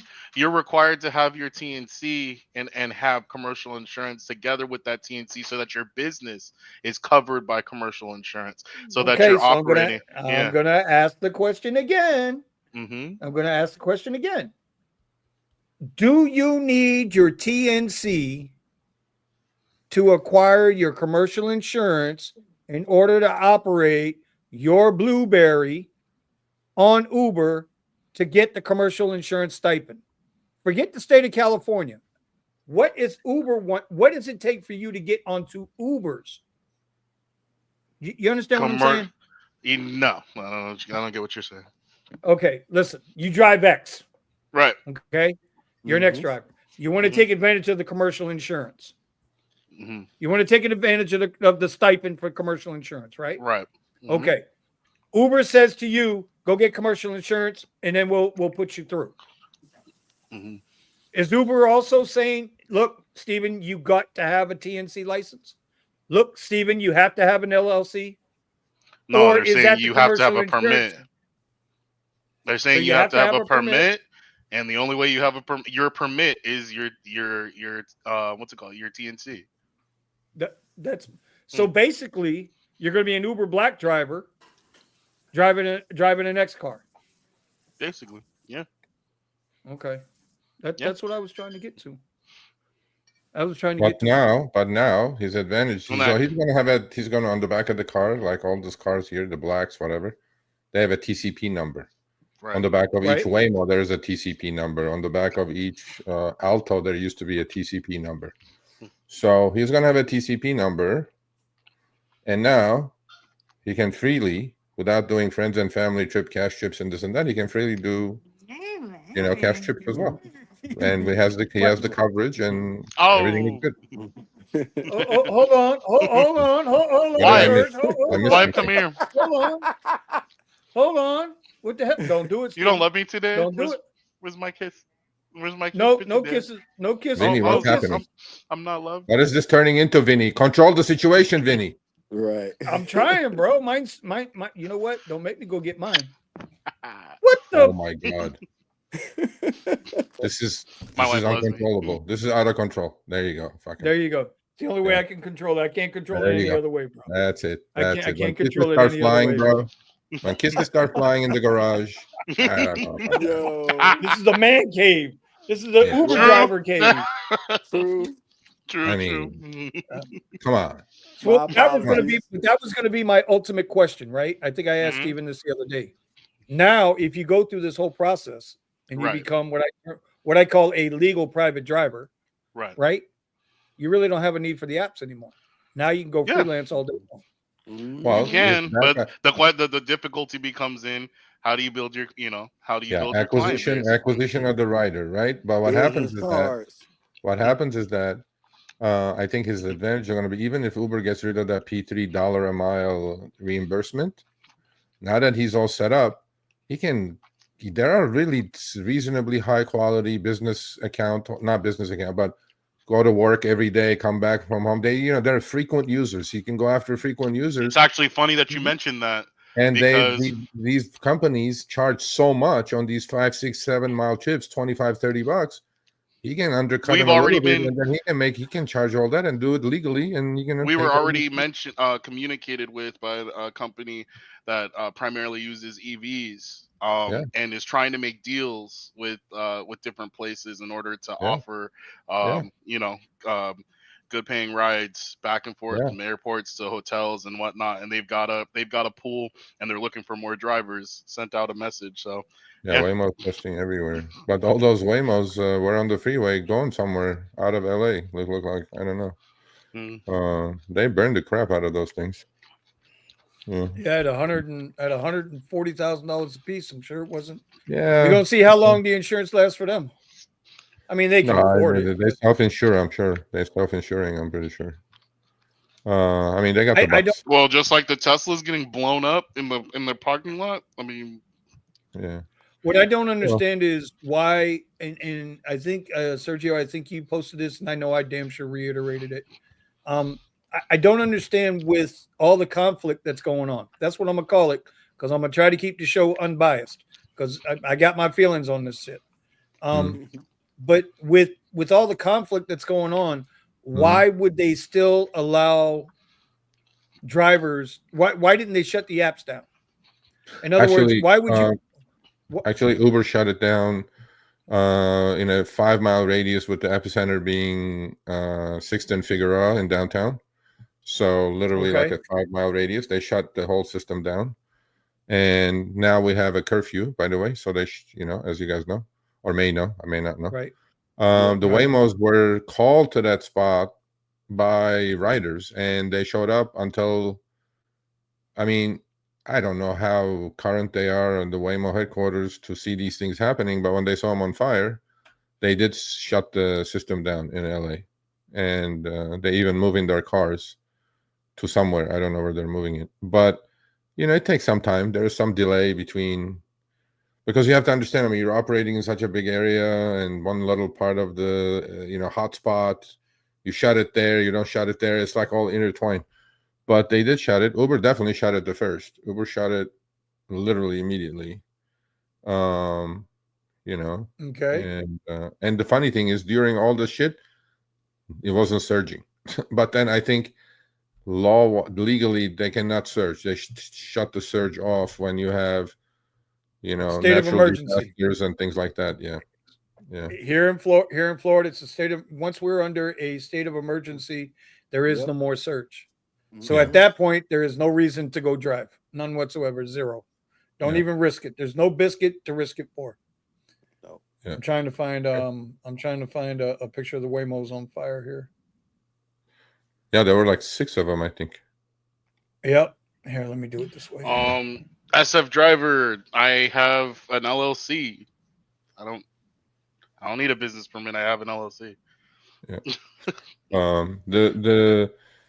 The funny thing, well, not funny. I mean, it's ridiculous, but the the fact that these knuckleheads, I mean, they're all going to go to jail, obviously. Whoever put those things on fire, there's cameras galore on that thing. They have your picture. Look at that thing. Ooh. Yeah, that needs It's honking on its own. that needs paint job. But the ones on fire were like 6 in a row. They called them to that spot, and as soon as they showed up, they put them on fire. And in fact, we were talking about that. That's the difference between. Actually, yesterday we may had a segment about that. By the way, That's this the is Zone, by the downfall way. of these cars. These cars are not allowed to run over humans to protect private property or protect property. That's the biggest difference between these cars, and that's going to be for eternity, unless the code is written that the car figures it's a malicious intent, and I'm gonna run this motherfucker over. Because if I You're was stuck trapped. in a situation like that, I would run you over. I will not even think twice about it. Right? That's the difference Right. between these cars. God forbid there was a passenger in there, right? This car is just going to get paralyzed. And, so it is not all, it's not all rose-colored glasses when it comes to autonomous vehicles, because there are certain things they cannot do that a human will do. And that's the But difference. I thought these Waymos. Oh, here they are moving their cars out of L.A. Oh shit! I got to show this. Okay. Oh, yeah. Antonio, yeah, we did talk about that earlier in the show. I'm how trying to the find that out. I don't think it's that. I talked to Solo, I talked to Gridwise, I talked to GigU, and so I'm trying to find that out from Lyft, like what the bullshit is that email is. Yeah, they're all like lined up going somewhere on the freeway. Well, I guess they can drive on the freeway then, huh? Well, they have been testing. They have been testing on the freeway already, oh no, and I think freeway driving is easier for these things. I would imagine Well, so, yeah, of but it course it just is. eats into business. No, what it Now, does is that the regulators, because they look at like a crash could be avoided at like 30 miles an hour in the city, but a crash, and most of the time it's not going to be their fault anyway. A crash at 70 on the freeway is going to be a lot deadlier than it would be. That's why they're trying to make sure that they get enough miles before they're allowed on the freeways. Yeah, there is that. And you guys know these things burn down to like a powder because the batteries went off and yep. they went down to powder. And Literally. this guy just feels comfortable waving a flag right next to this thing on fire. And what that dumb fuck does not understand is that he's inhaling that battery smoke, and that could actually puncture your lungs, and you'll be spitting blood within about 20 minutes. But you're just gonna And stand that's how on top. dumb. That's how dumb these dumb fucks are. So that's that. Optimus to the rescue. Optimus Look at the Waymo here. Crushed. Yeah, that's a good one. Waymo with a cannon. There's your 6 in a row, buddy. Yeah, that's you don't want to inhale any of that shit. Trust me. Trust me, you don't want to inhale any of that. Yeah, we're gonna be hearing about. They're gonna be running documentaries on these people. I thought that these cars were like they had like what they call automotive drone operators, meaning there's somebody in a room somewhere with 6 or 8 of these on their computer screens, and they're supposed to be watching these cars almost like a safety driver with a remote control. No, not unless you get a call from the rider. Once you get a call, then they look at you because they are so comfortable driving that nobody watches these things until you get, there's a button in the car that you push, and then it connects you to a call center, and then if it needs to be taken over, it gets taken over, but not automatically. Look at this part right here. Look at this car. No, that's poison. Poisonous gas right there. What the fuck are they making these cars out of that it's melting? This can't be metal. It is metal. It's aluminum. It's just melting it because once the battery casing is done, the heat is like way above aluminum melting level. So Jesus Christ. Yeah, and this is uncalled for. I mean, this is ridiculous. This is like fucking stupid. But the fact that you can call, this is very comparable to rideshare. So if I want to carjack, I'm a criminal. I want to carjack a 2024 Honda Accord hybrid. So I'll get on my phone and I have 2 minutes to cancel. I'll just keep cancel, call until I get a Honda. And then a call comes to me and then put the gun to their head, take the car. This is exactly the same. They call them victims to themselves. They called them all, lined them up and burned them. That's why rideshare is not. So it's like that's some kind of premeditated. Yeah, no, they should. Oh, it's definitely premeditated. Now it's definitely premeditated. Yeah, my money says they should all go to jail and not get bailed out without bail for a while.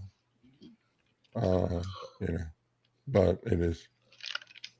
Yeah. Well, here's the other part, and I tried to get Eddie on tonight, but they've been.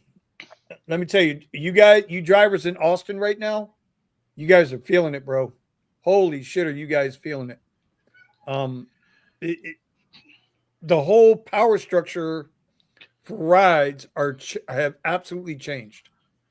Eddie can't buy himself a goddamn ride during the day right now. He can't buy a ride. And this is over the last 2 weeks. He can't buy a ride. Well, they put them all in that. All 100 of them are in that area, geofenced area. And they're all in that geofenced area, and it's not until the later in the evening when they go home and go to sleep to charge up or whatever, however they do their fucking shift change. That's when he starts getting rides again. Yeah. Well, the other thing though is happening is that Eddie will get rides, but it's not. It's like rides on going on nature hikes and things like that. And I believe the sweetheart deal that Waymo and Uber signed, Uber is giving him the best profitable trips because their take is really, really high on those. And Waymo is paying Uber a lot more on those nice trips than the $3 trips that and a lot of drivers say, why don't they do all the $3 trips and we do the nice trips? It ain't going to work like that. Uber is giving him. They're going to maximize. Everybody wants to maximize their money, right? They want to maximize their money. Yeah. They would rather do fewer trips and make more profit. I mean, that's business econ 101. Yeah. Melvin says Austin drivers are coming to San Antonio now in order to get rides. I'm telling you, Eddie. Is it that bad? Yeah, Eddie's having a real bad time.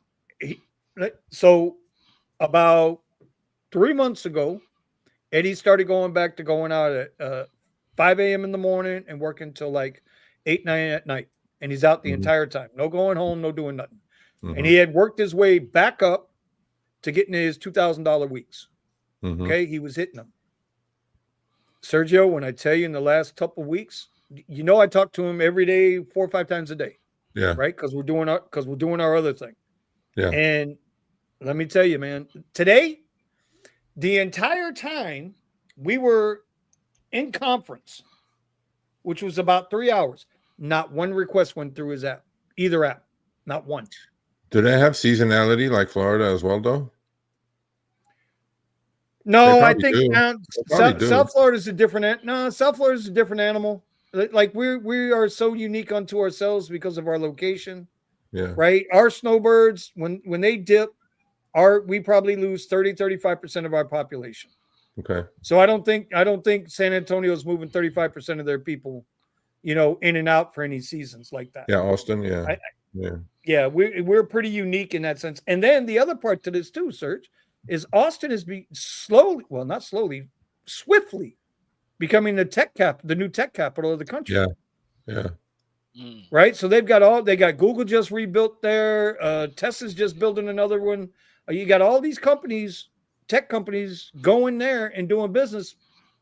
So there's a lot of money that's moved into that area to where he shouldn't be hurting.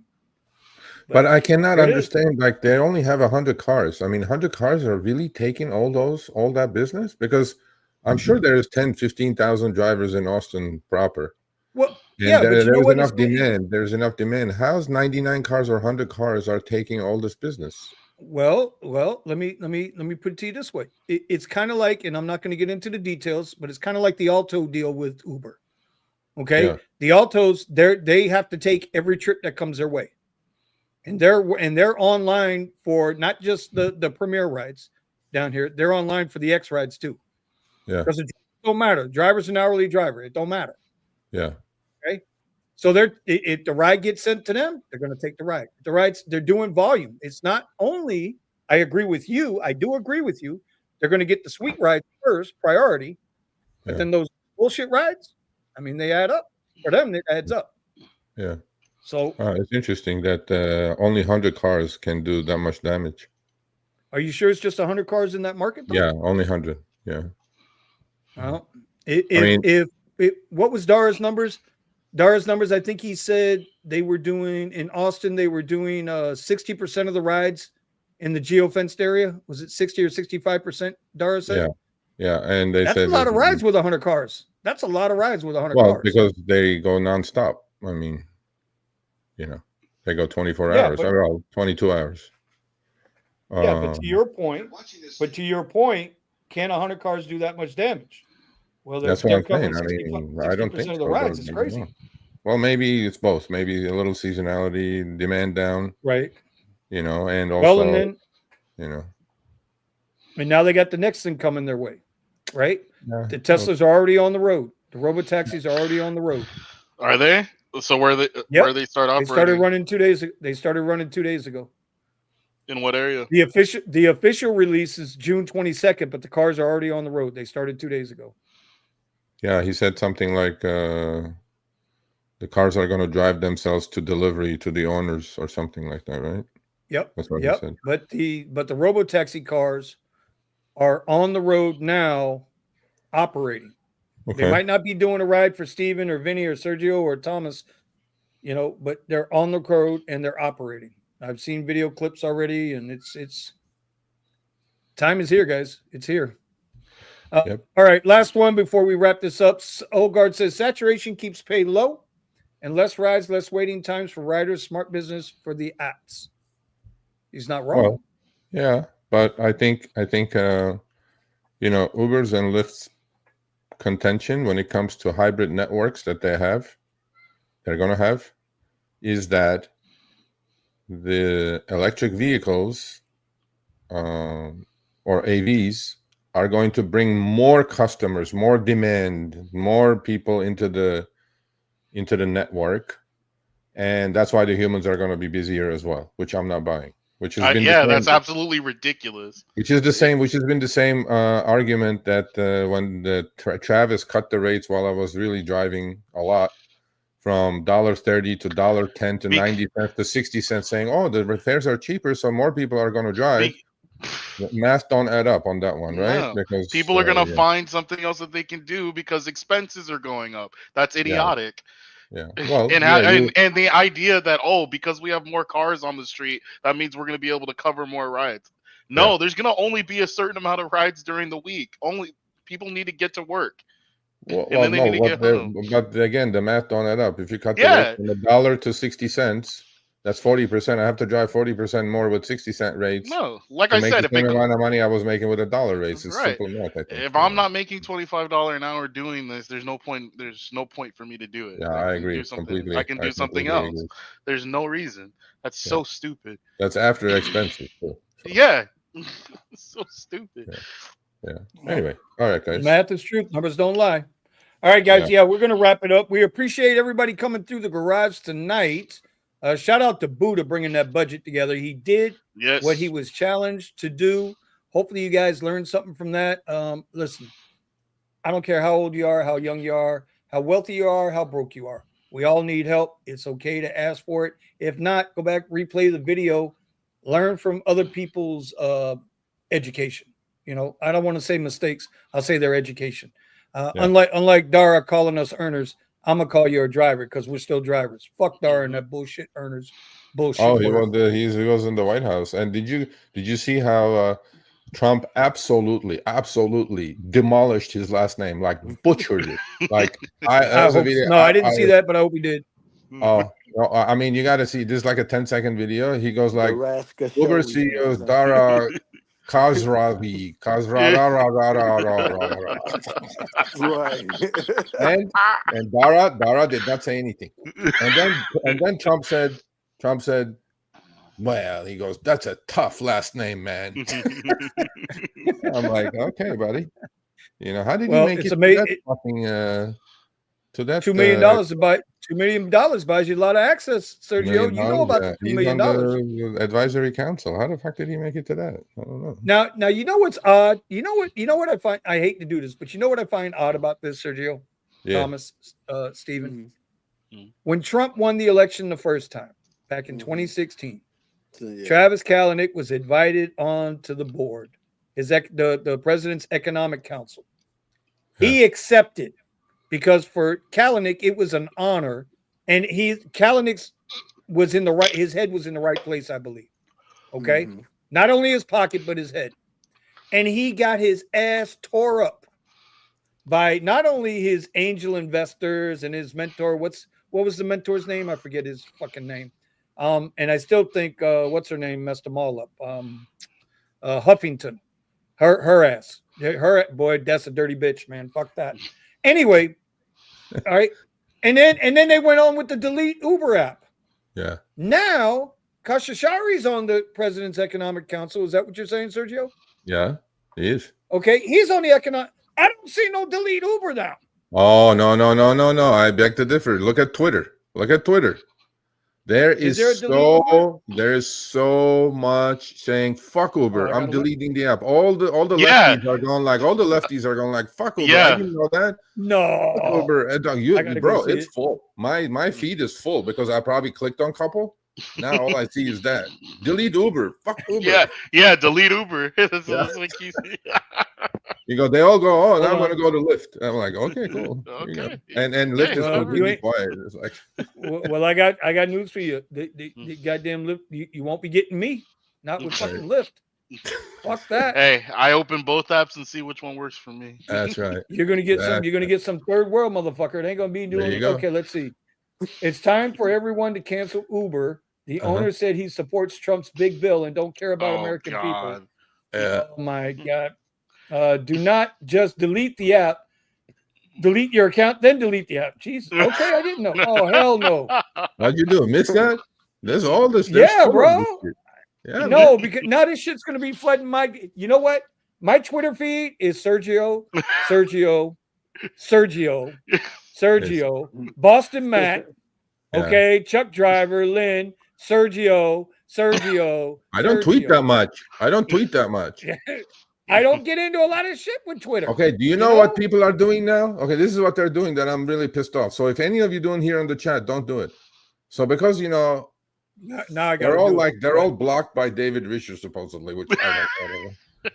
I saw that. I'm not blocked. And we're not. We follow each other, and so does Dara and I. We follow each other on Twitter. So long story short, once in a while, we did that black thing, right? Clarified, and David came back and answered, right? Okay, Black thing, huh?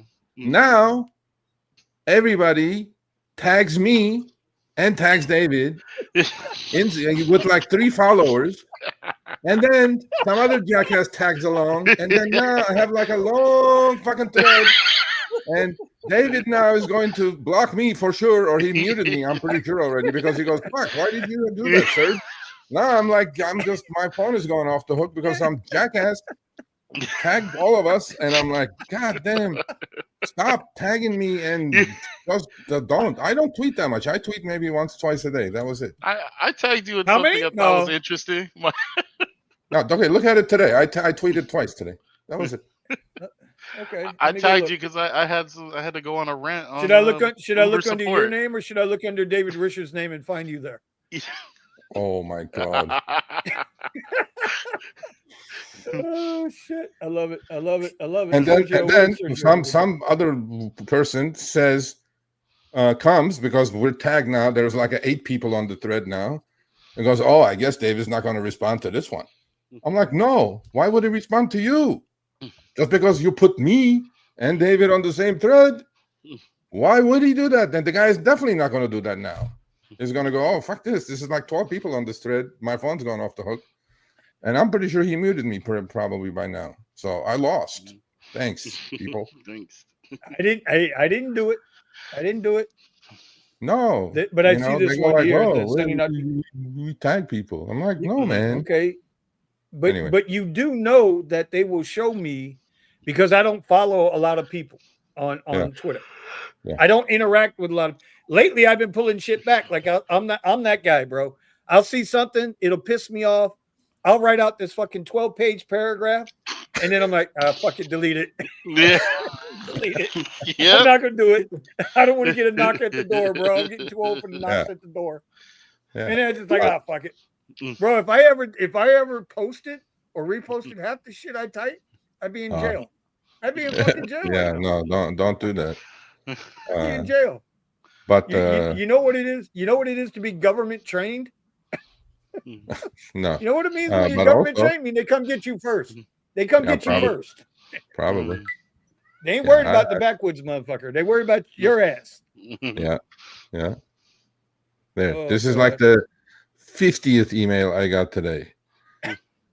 See, Third-party apps, they all send it to me. Yeah. I'm like, why are you guys sending literally 50?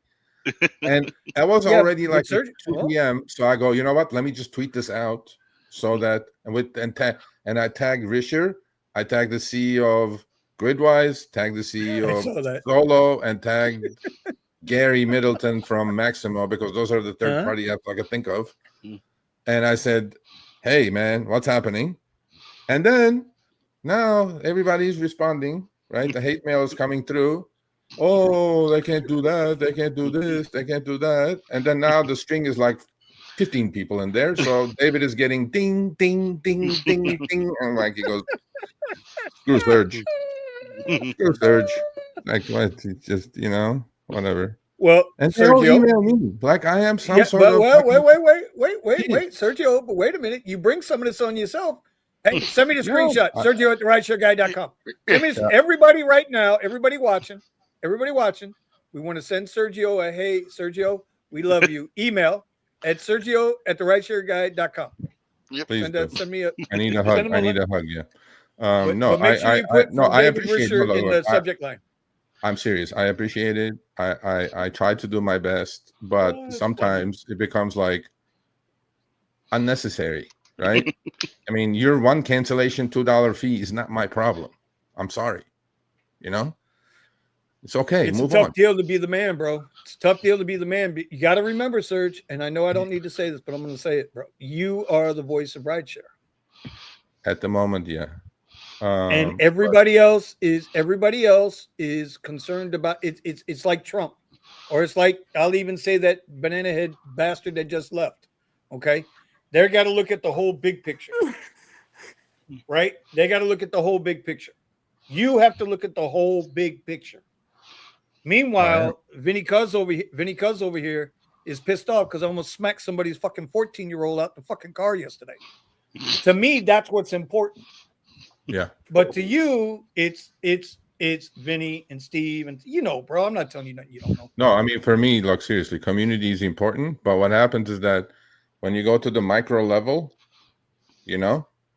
it's like, yeah, not that important. There's like, but I do understand, and I feel for the driver who's not getting what they deserve, they should get, because everybody's problem to them means the world to them. But in the bigger picture, doesn't mean much. And they're not trying to be insensitive, but that's reality. Okay.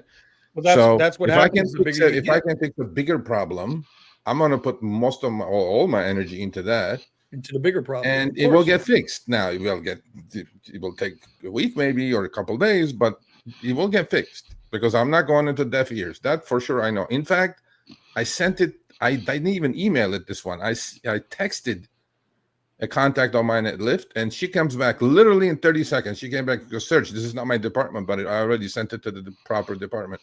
I don't know what's going on.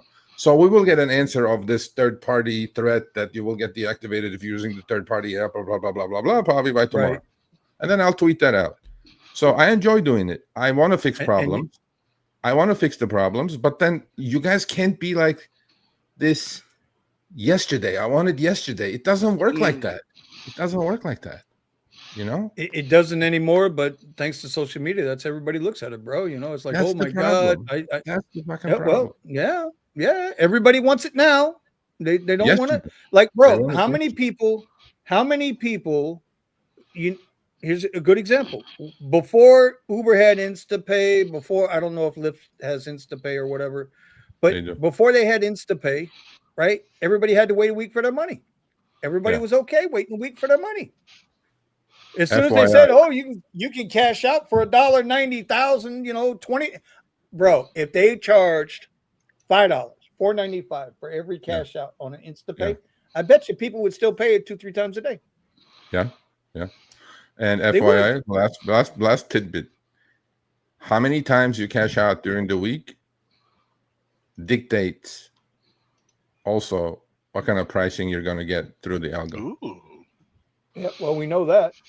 Well, we learned that from you. Now you do know. Well, before maybe you were guessing, but now you know. So yeah. Well, you. What was the name of the guy you had on the other day? A couple weeks ago. Enshittification guy. Cory Doctorow. Yeah. Yeah. That guy. Yeah. Bro, listen. I normally don't like fast talking, slick talking people. It's just not my deal. I don't trust him. He's all right. He made his one little comment about Trump and then went back the other way. So I was like, all right, cool. He knows Yeah. he's got to represent both sides of the fence. That's fine. Yeah. But he made a lot of good points on your show, bro. Yeah, he did. God damn that! If that dude was not on point, I mean, if you guys didn't see that, you guys got to go. I don't care if you don't watch anything else. Look, Sergio and Chris do a good show, right? They do a really good show, and they're more organized than we are. We just, we sling it from the backyard. We don't give a shit. We're gonna do our thing. But that show with that guy was, I mean, it's worth the price of admission. Well, That it took me alone is 10 worth the hours, price 10 of hours admission. to get ready for him. It took me 10 hours. So literally it took me 10 hours. I mean, this is no joke. It takes me 20 hours every week of research, screenshots, prep everything for the show. Just 20 hours. Why? Okay. Well, it's not easy to talk because then what we do is we segment everything as Right. its own individual video. Well, you have to be coherent. You have to have your talking points together. It's not easy to talk about something 7-8 minutes nonstop. Right? You have to get your, facts together. You have to because I have to vet all the screenshots. I don't show fucking screenshots that I haven't vetted personally. Because I'm not going to show some fucking Reddit bullshit Photoshop screenshot. Because that's not my reputation. So, but anyway, so it takes literally 20 hours for us to get ready. If I have a guest, it takes more. And Corey, that took an extra 10 hours because I can't fuck around with that guy. I can usually fuck around with other guests, but that guy knows his shit, and I can't mess with that guy. But I'm glad you enjoyed it. He's amazing. He really is. That guy is. I'm telling you, like I said, slick, fast talking people. Yeah. I don't give him no time. But I mean, he was articulate, well spoken, well versed, seemed knowledgeable, and he spit a lot of facts, man. A lot of facts. No, he's definitely all that, and yeah, he's a good guy. He lives in Burbank, so he's on a I'm book not going to tour. hold it against him. I'm not going to hold it. No, against him. I'm not saying he's a Canadian. Actually, he's not even American. But now I'm going to hold it against him. Okay, there you go. No, he's anyway. A good All right. All right. Let's wrap this show up. It's time to get it. Fellas, once again, Sir Steven, Mr. Tom, I know we didn't get to talk with you. I know you're out there hustling, bro. You got those 2-3 gigs going.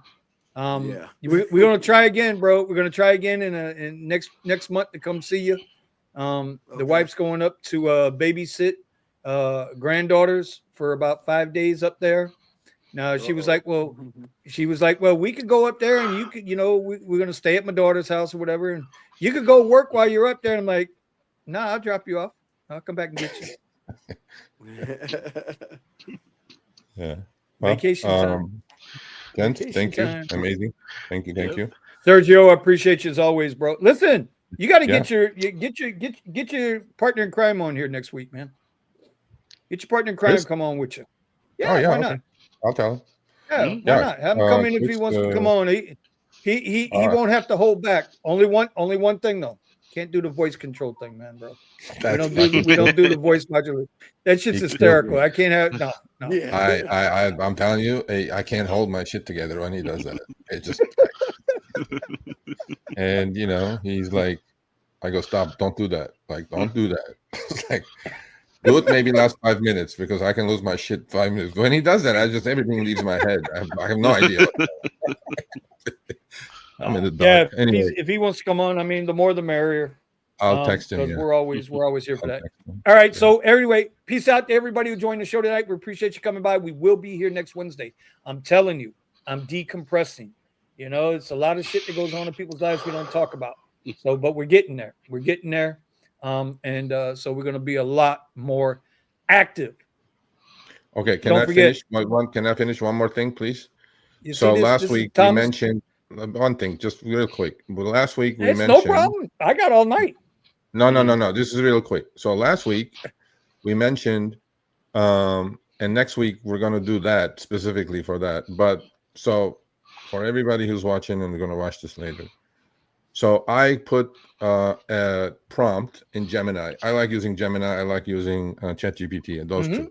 Yeah. I put a prompt in Gemini, and I said, tell me about the financial physical, mental, emotional, and spiritual toll it takes on a human driving Uber. Let me tell you something. ChatGPT's answer was okay. Gemini's answer was spot on, wasn't it? I was blown away. So I'm just going to cut and paste and put it in an article for the blog now. But there is a fact here that is unspoken, because he reminded me to say this, Vinny, when you said decompress. Okay. We're all after the money. We get that. We're all doing it for the money. But the stresses that come with the lack of it, that how it affects your mental state, your spiritual state, your emotional state, what happens with your wife, that needs to be talked about a lot more. The mental, physical. I haven't seen a driver that's in shape to start with, including myself. And so all that we're going to start talking a lot more about, that the demands of rideshare on a human outside the financial part, which is, I think, as important as anything else. So that's what I wanted to say. Can't take the money with you. That's for damn sure. Yeah, can't take it with you. Well, that's why I kind of like what the pressure that was put on Buddha to come up with the budget. You know, I think that was a really good thing, and I know he was looking forward to it. But you know, Steven, to tell you, bro, I've been sick, man. It's just I got a lot. Anyway, so we got a lot going on, and so but the fact that I called Buddha specifically today to make sure that he could come on the show with that budget, because I thought that was extremely important for somebody to hear, whoever that one somebody is. It's something that needed to be heard, and then with you going on and explaining ETFs and this, that, and the other, I think that's a great thing too. That's a segment too that should be included. At one time you was joking around about starting our own little investment club. See, I did some research. I know what it's fucking called now. God damn it! It's called an investment club. I know what the hell it is, right? Yes. And it's also a nonprofit if you do it the right way. I did my homework. Okay. But the point being is things like that is what helps drivers. Yeah. It ain't gonna help all drivers. It might only help 1% or 2%, but that's 1 or 2% more. But that's okay. One at a time. That's it. And because it's lacking so much that financial education from the elementary school level all the way to college is non-existent, because they want to keep you their plastic crack horse. That's what they want to do to you. And if you can teach about transgender stuff in elementary school, but you can't teach them about budgeting. Finance, and budgeting is not balancing your checkbook, assholes. Nope, it's not that. You need to do that. You need to start teaching these kids, because assign where your money's supposed to go instead of wondering what happened to it. With $200,000 debt on a 4-year degree, that means nothing. So many people that have degrees and don't make as much as I do. Listen. Hold on. Hey, watch this. Now we got to do it. Now I got to do it. So just calm down for a second. You'll be all right. Hold on. I got to do it. Hold on. Grok, are you there? Yeah.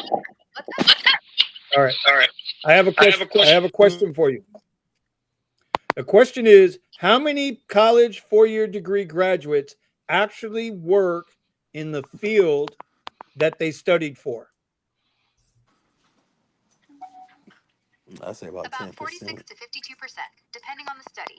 Some say it's lower, around 27%, but that's older data. It varies a lot by major and timing after graduation. Could you repeat that statistic again? Sure. It's about 46 to 52% of college grads working in their field. Think about that. I don't think 46, 50% of people that just spent 30, 40, 50,000 a year in tuition actually work in the field of study that they went to school for, that they're going to be paying the next 50 years student loans on. You know, the other thing it doesn't cover, how many people get burned out in the field that they went to school for and then leave that field. I say 10%. I think 50% is high. I think it's much less. Yeah, it's much less. 10. Yeah. It's incredible. It's incredible. So, I think there's so many different ways that can really go out to help drivers, and that's what the garage was originally intended for. And so, if we can start moving some stuff around like that, then I would really, really like to do that. Okay, real quick. I don't know what happened to Melvin. I saw his comment, so I just texted him and cussed him out. What the hell happened to you? I don't know who you got in a fight with, but you look pretty damn good to me. What happened there, Mr. Melvin? Yeah, you're looking refreshed. Actually, I ended up with what they call diverticulitis flare up, and I don't wish this on Ooh. nobody. Ooh. That's the intestine thing, right? Mm-hmm. Ooh. I'm gonna be Oh, in he a looked forced shiny diet. and good because they pumped him with that IV, bro. That's why. Mm-hmm. Yeah, his face looks all. Yeah. all yeah. Yeah, Yep. detox. He's like, ooh.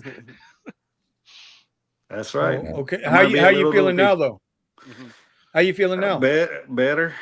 Thank you for asking. Better. I mean, Of it's course, gonna take bro. a little bit of recovery. You know, I had, and I know this is going to sound cliche, bro, but dead ass. I thought about you yesterday, and I was supposed to give you a shout out yesterday and give you a call because I hadn't heard from you in a little bit. And so now I kind of feel bad that I didn't catch you while you was in the hospital to say, hope you feel better. And now Okay, that you're man. out feeling better, I mean, I'm still going to say feel better, but, you know, Thank you. I really Appreciate don't it, mean it guys. now. Yeah, man. No, I ain't appreciate nobody it. ain't nobody catching my damn jokes today, bro. God damn, I'm buying a bigger microphone, bro. I'm buying a bigger mic. This ain't big enough. Yeah. Well, All right, y'all. We're yeah. gonna get out of here. We're gonna end the Mhm. show. Again, don't bring up no new topics right now. Appreciate Steven, Sergio, as always, accounting Tom. Always appreciate you. We didn't get into anything with Thomas. And we'll rectify that next week. Melvin, Yeah. glad you're feeling better. Thank you. You know, Pascal would have been here tonight, which would have been interesting, considering the topics. But you know what? We'll save that for next week. Until then, All y'all right. be smart, be safe, peace, love, and happiness. And I'll drop a video sometime this weekend with the new cuz. All right, y'all. Let's do it. We're out.